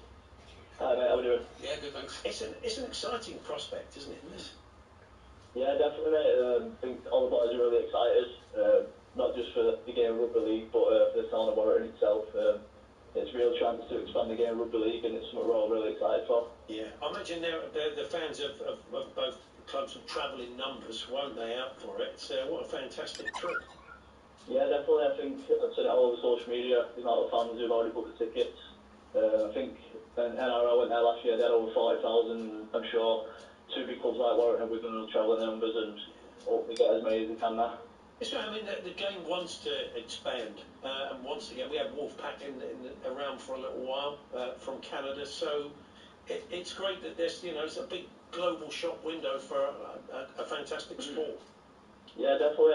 I don't think enough people get to see the great game of rugby league. To be honest with you, taking it to a place like the States and especially an entertainment capital like Vegas, I'm sure the game's only going to get bigger and. Like I say, it's a real chance to expand it. Have you been to Vegas before, Matty? Oh yeah, I've been a couple of times, yeah, but I'm sure it'll be a bit different this time. I was going to say, how much time either side are they giving you? Yeah. If I was them, I'd fly you in as late as possible and take you off straight after the game, but I can't imagine it's going to be like that. I'm not too sure, mate. I've not heard much yet, but hopefully we can get the win and have a bit of a celebration, but we'll see what happens. There are some NRL, so we said England's women are playing the Gillaries, and there's going to be some NRL teams out there as well, aren't there, playing matches? Yeah, definitely. I think these are 2 NRL games, and obviously you've got the international women's game as well. So we're just happy to be a part of that, and hopefully the Super League can get out there in the numbers and show the world what the Super League's all about. Yeah. You had a great result of the weekend, didn't you? I think was it 41-0 you won Friday night? Yeah, 48-0 it was, yeah. Games with us to play again Thursday night against Leeds, so just in test. They're coming thick and fast. There are some cracking games at the moment. It's all pretty tight at the top as well, isn't it? Yeah, definitely. I think there's about 7 of us fighting out at the minute. We're looking to keep up there and stay in the top 2 for as long as we can come the end of the year. But like I say, the game's going thick and fast at the minute. So hopefully just trying to get as many wins as we can on the board. Yeah. And so these games are going to be next March, aren't they? You're going out there. Yeah, next March, so it'll be start of next season for us. Right, and they're going to be on Sky. Are they league games? Or are they special one-offs, or are they part of the regular season? Well, then we're going to play a normal regular Super League game, yeah, and I think it's the same for the NRL. Fantastic. I've spoken to some fans when I've gone to NFL games, and like you're missing a regular season game because we're going at home, or are you at home, Matty, in this one? We're an home team as such. I'm not too sure. I think it might be Wigan. Okay. Not upset on that. Because obviously you're missing the game, but they say it's a great chance to travel. This is a brilliant thing to be involved in, isn't it? So I think... I don't think anybody minds. No, I don't think they'll mind. Certainly not. Yeah, definitely. I think for the fans, obviously it's created a real buzz about the game. The fans want to go and watch the team in the biggest stadiums in the world, and like I say, the one in Vegas is that, and you can't get any better, really. So I was watching a little video of you and ready for you coming on, and it was what's in my kit bag. There was nothing too embarrassing in there, thankfully. But you said on your mobile phone, you sometimes, just to chill out, you'll play a bit of fantasy football. So I take it you are a football fan. Do you follow a team? Yeah, a big Man United fan. Right, okay. And I take you've been following England as well?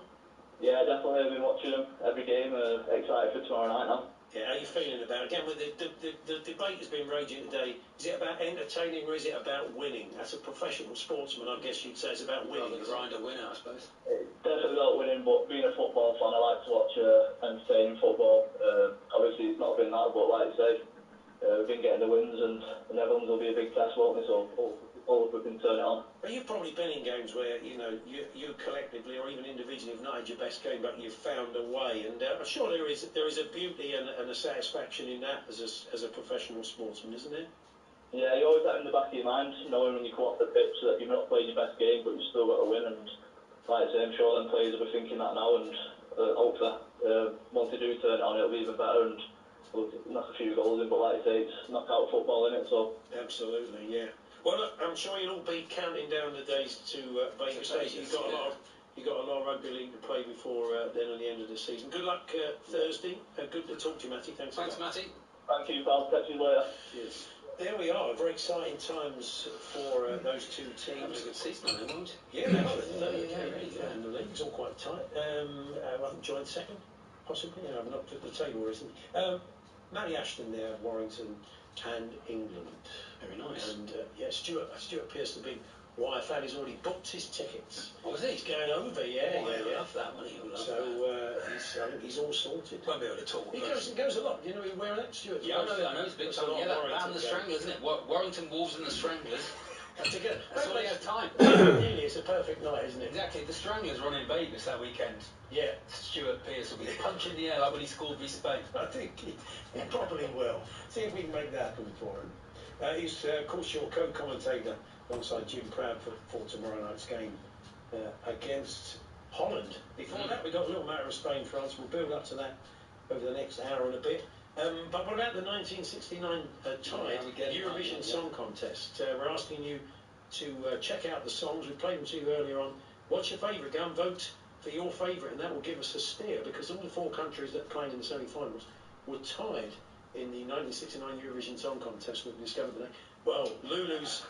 I said, well, yeah. Lulu's, yeah, boom, bang, bang, 55% in the lead currently at TSH and J. If you want to go and feels a bit biased, that, Paul. I don't feel like people are judging it on the song. No, they're not. No, they're not doing that at all.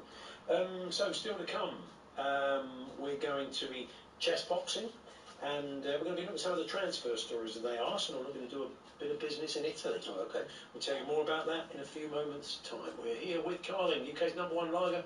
18 plus, please drink responsibly. Euro Game Day Live on talkSPORT with Carling, the UK's #1 lager. 18 plus, always drink responsibly.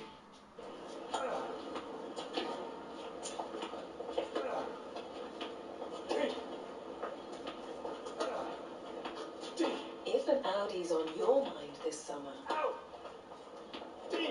now's the time. With £750 towards a new Audi ordered by the 31st of July. Start your search at audi.co.uk or visit Cole Audi. New doors, please. Audi. Vorsprung durch Technik. T's and C's apply. Excludes Q6 e-tron, SQ6 e-tron and new e-tron GT. £750 off the on-the-road price. Retail customers and participating Audi centres only. Getting away this summer? At Tesco Mobile, join the 1.4 million customers who roamed with no fees in the EU last year. Plus, save £378 on the stunning Samsung Galaxy S24 Ultra for just $49.99 a month with club card prices. Now you can keep up with the footy whether you're home or away. It pays to be connected. Search Tesco Mobile. Every little helps. Ends 14th of July. Club card and 36-month credit agreement required. See tescomobile.com/terms. No EU roaming fees until 2025. See tescomobile.com/home from home. To find out more, just say, Alexa, open Tesco Mobile. That's Alexa, open Tesco Mobile. It's wunderbar! Oh, they rattled it! talkSPORT and talkSPORT 2, official broadcast partner of UEFA Euro 2024 Germany. That's top European quality! Vorsprung durch talkSPORT. talkSPORT News. Coming at 4 o'clock this afternoon, building up to tonight's first semi-final between Spain and France. It's Andy Goldstein and Andy Townsend with talkSPORT Drive. But Emma Cohen now has the news headlines. Good afternoon. The new Health Secretary has been asked if he can fix the long-running strikes by doctors in England, and he's told reporters he's going to give it a go. West Streeting's meeting the BMA to try and end the strikes. 1,000 UK jobs could go at Dyson. Bosses said the decision follows a review of its global workforce needs. 65 migrants crossed the English Channel yesterday, bringing the total so far this year to more than 13,600. That's 9% higher than the same period last year. Ukraine's in mourning after a Russian missile hit Kyiv's largest children's hospital. At least 41 people have died. Daria Senhai-Eska is a journalist in the country. In order to hit Bakhmut, the Russians had to download not only the coordinates, but also a visual image of the hospital. Russia insists it only ever attacks infrastructure, and DJ Steve Wright's cause of death was a ruptured ulcer in his stomach, according to his death certificate. talkSPORT. Emmanuel Petit has told talkSPORT France are so far from their best level heading into tonight's semi against Spain, and all England players trained fully today, so could Luke Shaw make his first start? Will has more at 3. talkSPORT and talkSPORT 2. Official broadcaster of UEFA Euro 2024 Germany. Tonight from 7, live full match commentary of Spain versus France in the semi-final. Mikel Merino in the 119th minute of the game. Kick-off 8 p.m. on talkSPORT. Every Spiel, every Tor, every time. What a goal! UEFA Euro 2024 Germany. Pump up your summer on talkSPORT and talkSPORT 2. Thanks for all your vote at TSH&J for the songs that tied equally in the 1969 Eurovision Song Contest. They happen to be all the 4 countries contesting these Euro semi-finals. And people are voting for all songs for all different reasons. Biff in Burwood in Dorset says, I'm voting for Spain because it sounds like the big finale of the song of Kyle's Mum. Yeah, I don't think we can play the song Kyle's Mum. But it does sound a bit like it. That's why he's voted for Spain. So thank you very much for that. French dirge, 3 times boom banger bang, so it's France then. Well, I mean, the French song was a bit of a dirge, but their football's been a bit of a dirge, isn't it? No wonder they're getting 0-0. Maybe that's an omen. Yeah. Anyway, we thought we'll head to Germany now, and we'll talk a bit of transfers and more with our own Alex Crook. Good afternoon, Crookie. Good afternoon, how are we? Back in the UK? Yeah, very well. Not too bad. Today's the sunshine here. It's beautiful cricket. It's dreary. I mean, it's absolutely pouring with rain. I understand Jim was saying you've got a bit of a heat wave there.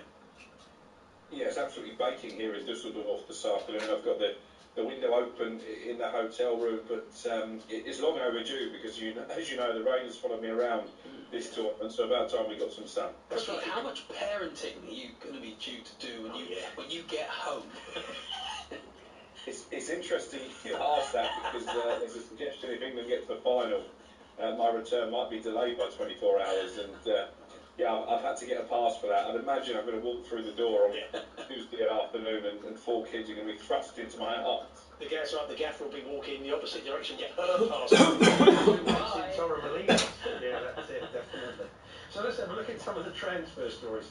There's been some talk, hasn't there, of Arsenal doing a bit of business from these Euros. And Calafiori, is that looking a sort of stronger bet? Well, it's been a relatively quiet window, hasn't it, so far for Arsenal? We know they were keen on Benjamin Šeško, but before he signed his new contract at RB Leipzig, so that's not happening. It's gone quiet in terms of a centre forward. I think they feel like Kai Havertz did well enough at the end of last season that maybe they could save a few quid in that position, but I've got to say, I wasn't overly enamoured with his performances over here in Germany as the number 9. But Calafiori is the player that you're talking about, the Italian central defender, probably the only player to come out of what's been a pretty poor Euros for Italy with any credit. Again, I think this is going to take a bit of a leap of faith for the board. 50 million euros is the figure that's being talked about. I've got to say there's a lot more noise around this one in Italy than there is in England. I've reached out to contacts at Arsenal a couple of times and not got much back so far, but I know he's a player that Mikel Arteta is keen on. But where would he fit in? Because for me, Gabriel and William Saliba, massive part of Arsenal's success over the past couple of seasons. I think you go back 2 years ago when they fell away at the end of the season. That was because that partnership was broken up due to an injury. They came close, didn't they, to wresting the title away from Manchester City, maybe built on that solid defence with Declan Rice ahead of them. So if you're going to pay 50 million euros and you're an Arsenal fan, is a centre-back really a priority? I mean, he can play on the left-hand side of the defence as well, and that's been an issue because I think Zinchenko's form was poor. They've got Tomiyasu who can play there. So intrigued to see where this one goes, but certainly a player that Mikel Arteta would like to sign. Eze was linked to Tottenham a while back. He's now been linked to Arsenal as well. Is there anything in that, Alex?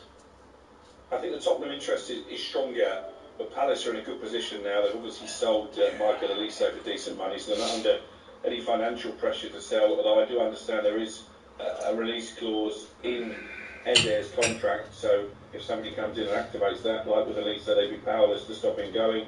And it's a concerning summer, isn't it, for Palace, because Mark Gahey, who did so well for England before he got suspended over here, also has suitors in the Premier League, and you look at the way they finished last season under Oliver Glasner. I fancy Palace maybe to achieve something decent next season, but having lost Olise already, they really need to keep hold of Eze and Gahey, in my opinion. On the England front with Eze, we were talking to Jimmy Bullard earlier on. He was talking about the shirt still weighing heavy, he believes, for England. And there was a moment with Eze, when you watch him play, he plays with such freedom, and he got in a good position in the sort of left channel on the edge of the box. And you put your house on the fact that he'd do what he does. That swagger he has for Palace. He'd open up his body and he'd curl it in the top right corner. But he seemed to be playing tense. In the moment, it's like, blimey, I'm playing for England. And he sort of dragged it, didn't he? Dragged it round the post. And I don't know, maybe that could have happened in a Palace shirt, but it felt less likely, Alex. I don't know what you made of that. Well, I think you can understand it for the young players, or I mean, he's not that young actually, but he's a newbie in terms of international football. But there was a more concerning moment for me. Kyle Walker had the ball on the right-hand side, and normally, if he was playing for Manchester City, he would look to get it forward quickly and burst his way into the opposition half. And his immediate instinct was to pass the ball backwards towards his own penalty area. So I think when people with the experience of Carl Walker, the vice-captain, are opting for that rather than what they would do almost second nature at club level, I can absolutely see Jimmy Bullard's point.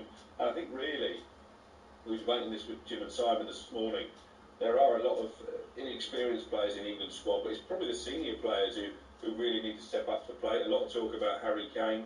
Should he be dropped? Absolutely not, in my opinion, but he's not had a great tournament. Carl Walker has looked at a shadow of the player that he is at Manchester City. John Stones doesn't look fit to me, but again, he's the experienced head at the heart of that defence. I think he needs to step up. And then you've got Phil Foden as well, obviously, who's improving game by game, but still nowhere near the player he is for Man City. So I think those senior players really need to take this semi-final by the horns and show us how good they can be. But it's fantastic that all these young players that come in, it means we've got another 5 or 10 years of absolutely brilliant squad. Everybody's stepping up. It's fantastic. You just want to say to someone like Eze, you're here for what you do. Go and do what you do at club level. But the next tournament and the next Euros, a lot of these players are still going to be there with a bit of experience under their belt. Well, it's going to be great. Let's hope so. I love the optimism. It'll be for an hour who Manchester United are likely to sign. They seem a fair old way down the road with Matthias de Ligt, and then the Zirkzee story won't go away either. So I'm sure a lot of United fans will be watching tomorrow night. Well, there's a pretty good chance either of those two will get any game time.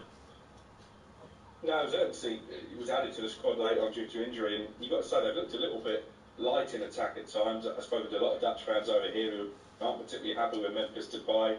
Val Weghorst is the name on all of their lips, obviously a former United player, but I think Zirkzee would have expected more game time as well. That one is progressing. I think it will probably happen. They're just liaising with Bologna about how they pay the release clause in terms of how much they're going to pay up front and how much will be in instalments. De Ligt, as well, I was told, was moving forward. And then, of course, we heard last night a new bid in for Jared Branthwaite worth £50 million. So they're not giving up on that one. And this lunchtime, there's reports, mainly from Spain, that they've also had a bid accepted by Real Madrid for Lenny Yora. Now, again, I've reached out to sources close to United. They've certainly not denied that. So what I think we are seeing is that Ineos are determined to get their business done early this summer, not just in terms of incomings. Mason Greenwood to Marseille is a distinct possibility. They've got the Jadon Sancho situation to resolve. So I think they are revamping the squad, and you have to say they need to do that because, yes, they won the FA Cup, but 8th in the league for United is simply unacceptable, and they have to hit the ground running, don't they? Now, finally, the whole winger, Jaden Philogene, been linked with Everton and with Ipswich. I think you can give us any clarity on that, because I'm sure the fans of both clubs would like to know what's going on. Well, Ipswich have had a double bid, as I understand it, accepted, not just for Philogene, but for Jacob Greaves as well. I think the Greaves one is more advanced. I would expect that to happen. Everton have also had an offer for Philogene accepted by Hull, and their impression is that maybe he would prefer that move. So there's a possible hijack there, but Ipswich are doing big business this summer. They've also agreed a deal with Manchester City for Liam Delap, son of Rory, of course, former Ireland player, striker. £20 million that's worth. If they get these deals done, bearing in mind they've already broken their transfer record once this summer, you're looking at near an £80 million that Ipswich will have committed to, and that's a far cry from, say, Sheffield United this time a year ago, who sold their two best players and didn't really invest. So they're going to have a go. Southampton have also had an offer with the lap accepted, but at the moment I'm told his preference would be to go to Portman Road. Good stuff.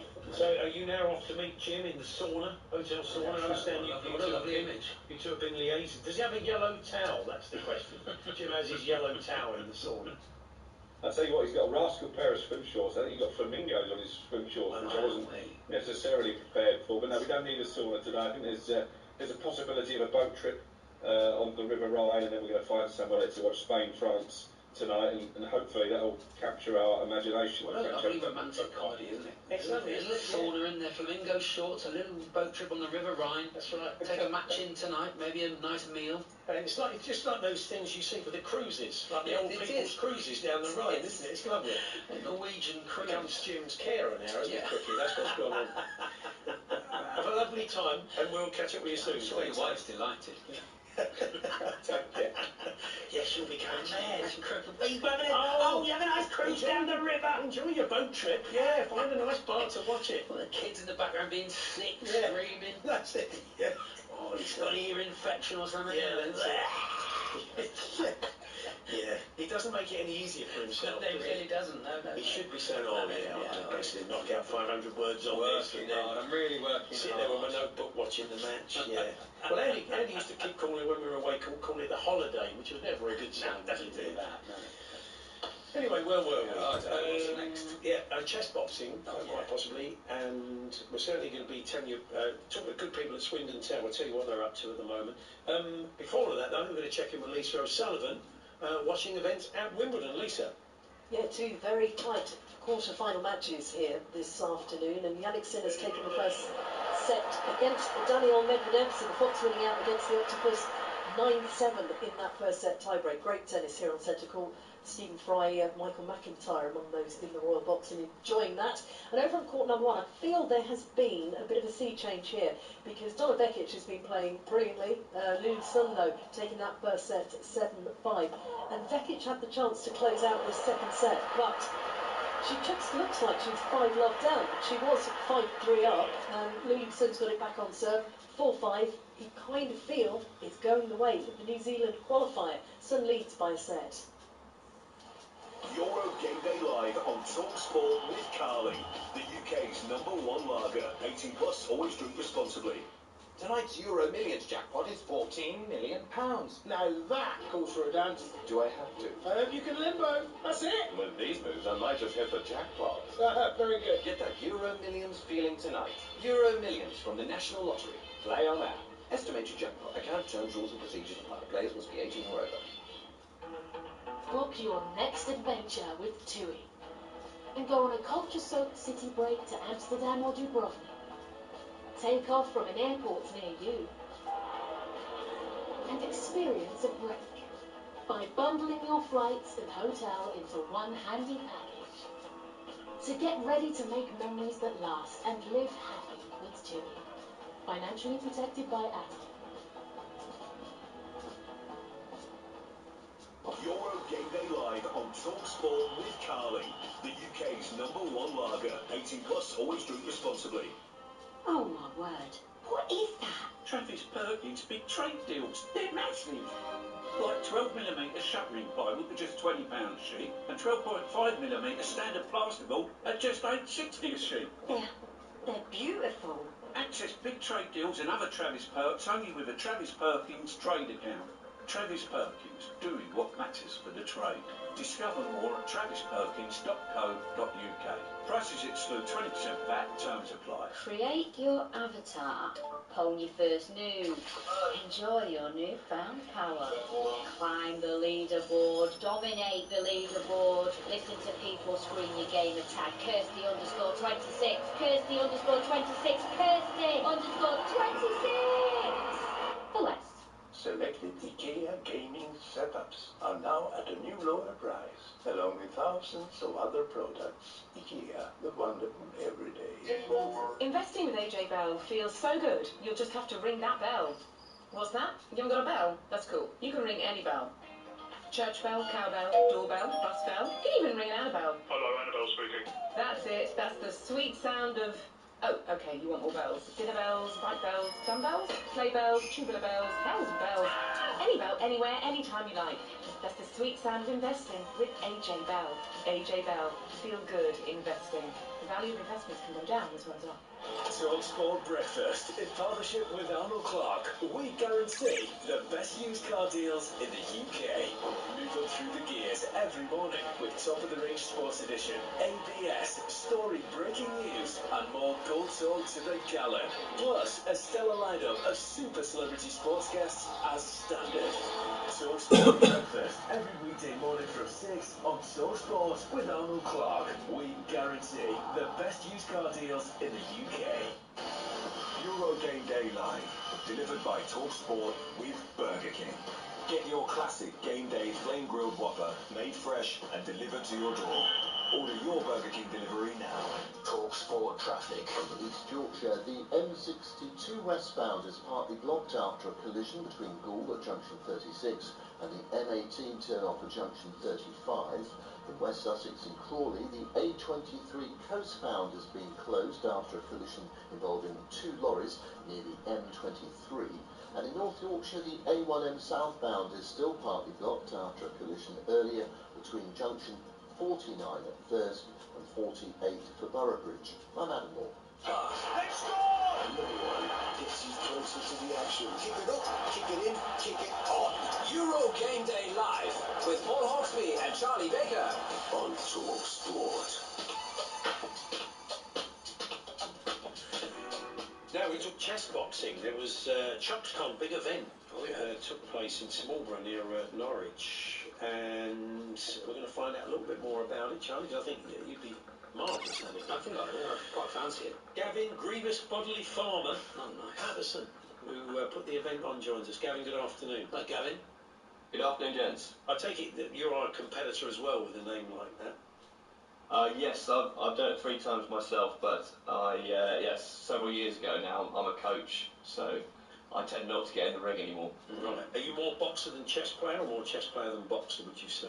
I would say I was pretty bad at both, actually. I've had 3 bouts and I've lost all 3, so I thought that was a good time to maybe move over to the training side. How do you win? Sorry. How do you win? Well, you can win by checkmate or knockout, so whoever comes first. And you can also win by time penalties. It's speed chess, so you have a clock. So if your time runs out, that's it, you're gone. Okay. And so do you fight first, or do you play chess first? You always play chess first. So the first round of chess is usually the best round of chess because you're fresh. But you can imagine as the boxing proceeds, your chess gets worse and worse. It's very hard to concentrate on anything, let alone something like chess when you're exhausted or you've taken a few blows to the head. So you take your moves, and then the moment you've both moved, you stand up from the chairs, because you're seated, you stand up from the chairs and you start windmilling. Or, I mean, you start... Something like that, yeah. You play chess for 4 minutes. Yeah. And then everything comes out of the ring, put your gloves on, and then you're boxing for 3 minutes. That was my question, the practical question. Pieces over, aren't they? Trying to play with the gloves on. I don't know if you had special pieces or anything like that.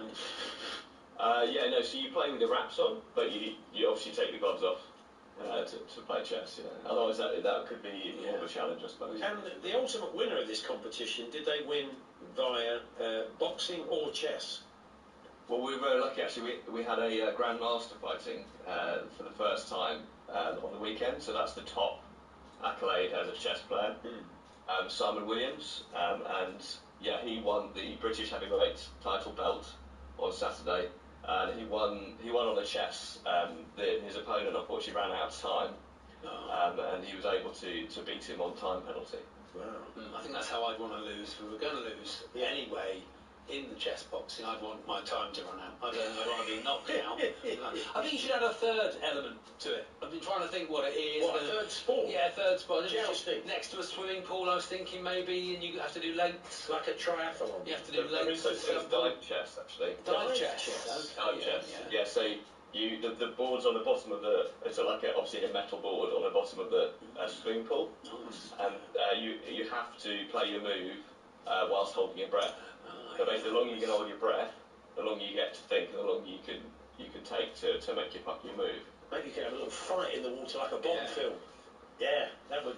If you get someone who's obviously absolutely amazing at boxing, and they turn up and they want to be there, imagine boxer.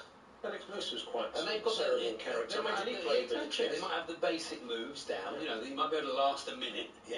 Or last the 4 minutes of chess. Yeah. Not get knocked out straight away. Then the boxing surely then becomes absolutely massive. Yeah. Isn't it? Well, we don't. Obviously, we match people carefully on the boxing to health and safety issues. So we would never let somebody get in the ring if they were completely outmatched in the boxing, because it would just be so dangerous. So it's a shame. So that tends not to happen. But to be honest, people kind of see them as 2 separate entities, but that's not really how it works when you do it, because you can win on the chess by boxing well. So if you box well and you unsettle your opponent, that it's very hard for them to think. So for example, the Grandmaster is one of the top players in the world. After the second boxing round, he sat down and he completely blundered his queen. He lost his queen. Basically looked like he'd lost the game, and that was because he'd been knocked around the ring a lot. And at that round, I think he had his nose broken. We had a stoppage for the medics to look at his nose. Checkmate. And then he Checkmate. Just so you do that. Bang. Checkmate. Bang. Nice. The whole tournament. Brilliant. Well, so when's the next event finally, Gavin? Quite like it. Yeah, so our next event is on the 8th of December. It's at Tufnell Park Dome in London. Well, that's my wedding anniversary. What a romantic evening that would be. Yeah, take the missus. Wouldn't it? Where can we find all the details? You got a website? Yes, if you go to chessboxingnation.com, you can get all the information and tickets on the site there. Brilliant. Fantastic. Good to talk to you. Thank you, Gavin. Okay, thank you very much. James Bodley, Farmer Patterson there. Go and check out the website. It'd be great for bullies. It'd be great for school bullies, wouldn't it? Yeah, but we don't want It'd be great for school bullies to be the kid they're bullying, wouldn't it? Because it'd be like chess, all right, chess first, I'll give you a chance. Yeah. And then the school bully can last for 4 minutes in the chess, then whack, bang, whack the specky kid in the face. Yeah. Thank you, Charlie. Times have changed, mate. Oh, okay. Since you went to school. Anyway, this is nice. This is a follow-up. We had a conversation about this last year. This tie-up between the good people at Swindon Town Football Club and Karachi team. And this has kind of continued, has flourished, this relationship. Carry on, is it? So we've got 20 young footballers from Karachi in Pakistan coming over to Wiltshire, and it's kind of working together. The players are coming over, they're tapping into their sports medicine and their football and everything that they do at Swindon Town in this collaboration. What a very nice idea. Yeah, great idea. You going to tell us more about it? Head of football, I think we've got the head of football at Swindon Town joining us, Jamie Russell, and Ali Atta, the co-founder of Karachi United. Good afternoon, guys. Hi, guys. Good afternoon. So yeah, Jamie. Yeah, hi Ali. Jamie, tell us more then about. So this is the second time you guys have sort of got together. So we're really pleased and proud to have the partnership with Karachi United. I think the biggest thing for us as two clubs is we've got similar values. That we're really aligned with that, and both have a real enthusiasm for youth development. The boys this week have been over and had a fantastic time and a great opportunity. They're currently visiting Arsenal Stadium, but they've come to Swindon. We've done internal games, we've done tournaments, they've had coaching sessions within and been treated like one of our academy players, which has been brilliant for them. Brilliant. Ali, you can see that, you can see the benefit of that for them already, can you? These young guys being exposed to, you know, a club like the Swindon Town and what they can offer. Well, absolutely. Again, you know, we watch English football all the time, and ultimately the ultimate dream is to have a league like this and to have players that can represent Pakistani players who can represent English clubs, hopefully one day. So yeah, this relationship is fantastic. Just to give you a quick backdrop of what Karachi United does. So we're a sports for development organization. We've been around for 28 years, and our mandate is to develop grassroots football, develop football excellence for the country and for the club, and then more importantly, we would like to break social barriers through sport, using football as the vehicle for that. And this tie-up with Swindon is absolutely fantastic. We look to learn from them, both from a playing philosophy side, but also off the field, on how to manage players, how to develop superstars. And I think that's where we all align ourselves. And like Jamie said, our values do align with each other, and we are here to develop youngsters. And for Karachi, a lot of our youngsters are underprivileged, and that's where we see a lot of the talent that comes through. And hopefully, we get a chance to showcase some of those kids in the UK at some point in the future. They haven't. I mean, I'm trying to think. There's been some players of Indian origin playing in Danny Bart, of course, and others. But I'm trying to think of Zesh Rahman was probably one of the few I can think of Pakistani players who played in the Premier League. So you're right. I mean, there's always been that thing about having far more South Asian players playing at the top level of football. And hopefully in a Swindon Town shirt, Jamie. Yeah, that's true. I suppose it's you know, you could these guys are coming over. You could find some talent for the club, couldn't you?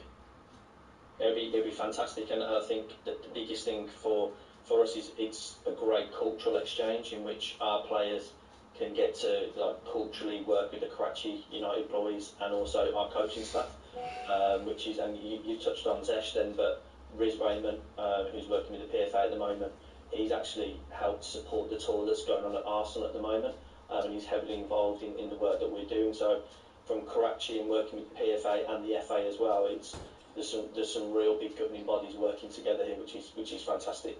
Excellent. So how long's everybody over for? Is it just a kind of week or so?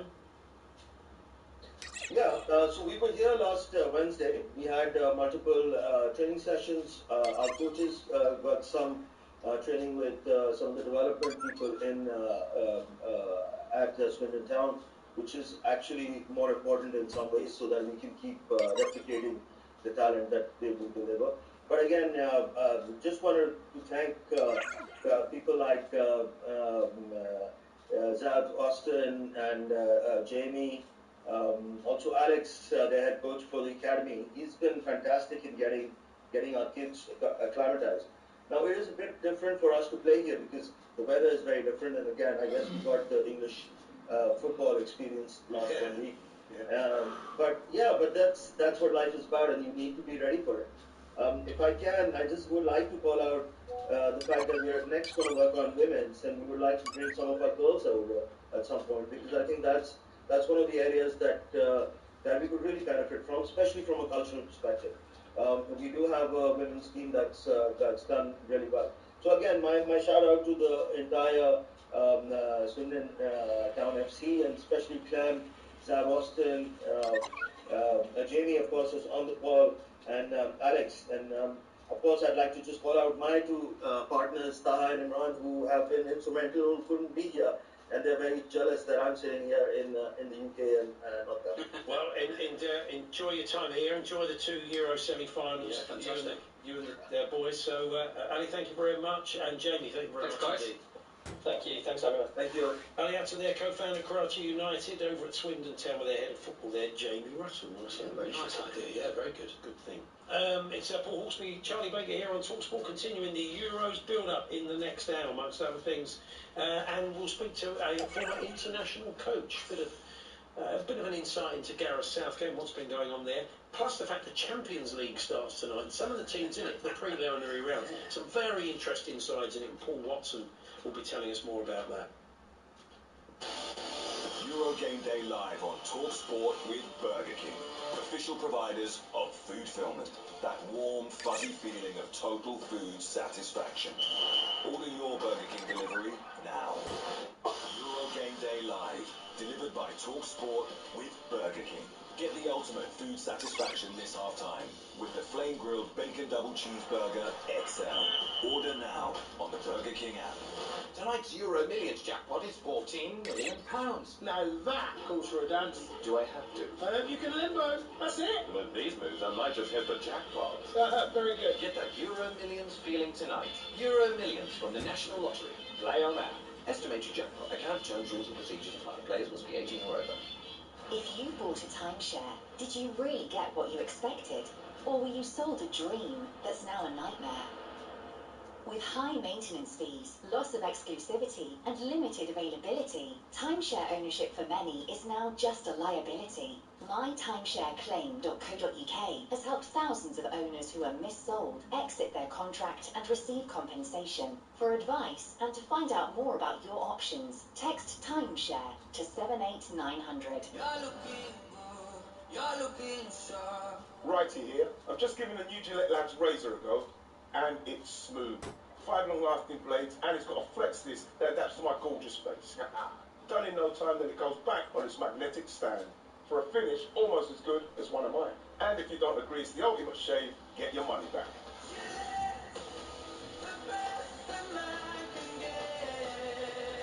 18 plus, retain receipt, terms and conditions apply. Euro Game Day live on talkSPORT with Carling, the UK's #1 lager. 18 plus, always drink responsibly. On 1089 and 10:53 AM. Online, on the app, on your smart speaker. Official broadcaster of UEFA Euro 2024, Germany. talkSPORT. Talk Sport. An awful lot of talk about Mbappe and that mask. He'll have to wear it again tonight. He clearly doesn't like it. But we'll be chatting to British sport's longest serving mask wearer. There's a very good reason for that. Sam Ward from the world of hockey about to go off to the Olympics, of course, in Paris. We'll be catching up with him. Plus, Spanish comedian Ignacio Lopez, all coming up after Will Hobbs for the sports headlines. Thanks, Paul. Good afternoon. So what are we thinking? The free-scoring sizzle of the Spanish or the ferocity of the French defence? In Munich, talkSPORT have been speaking to both sets of fans ahead of tonight. Yeah, I feel very confident because Spain is the best team now in this Euro Cup. My bet would be 1-0. It's the hardest game actually, but I feel like if we win this one, we can have much chance to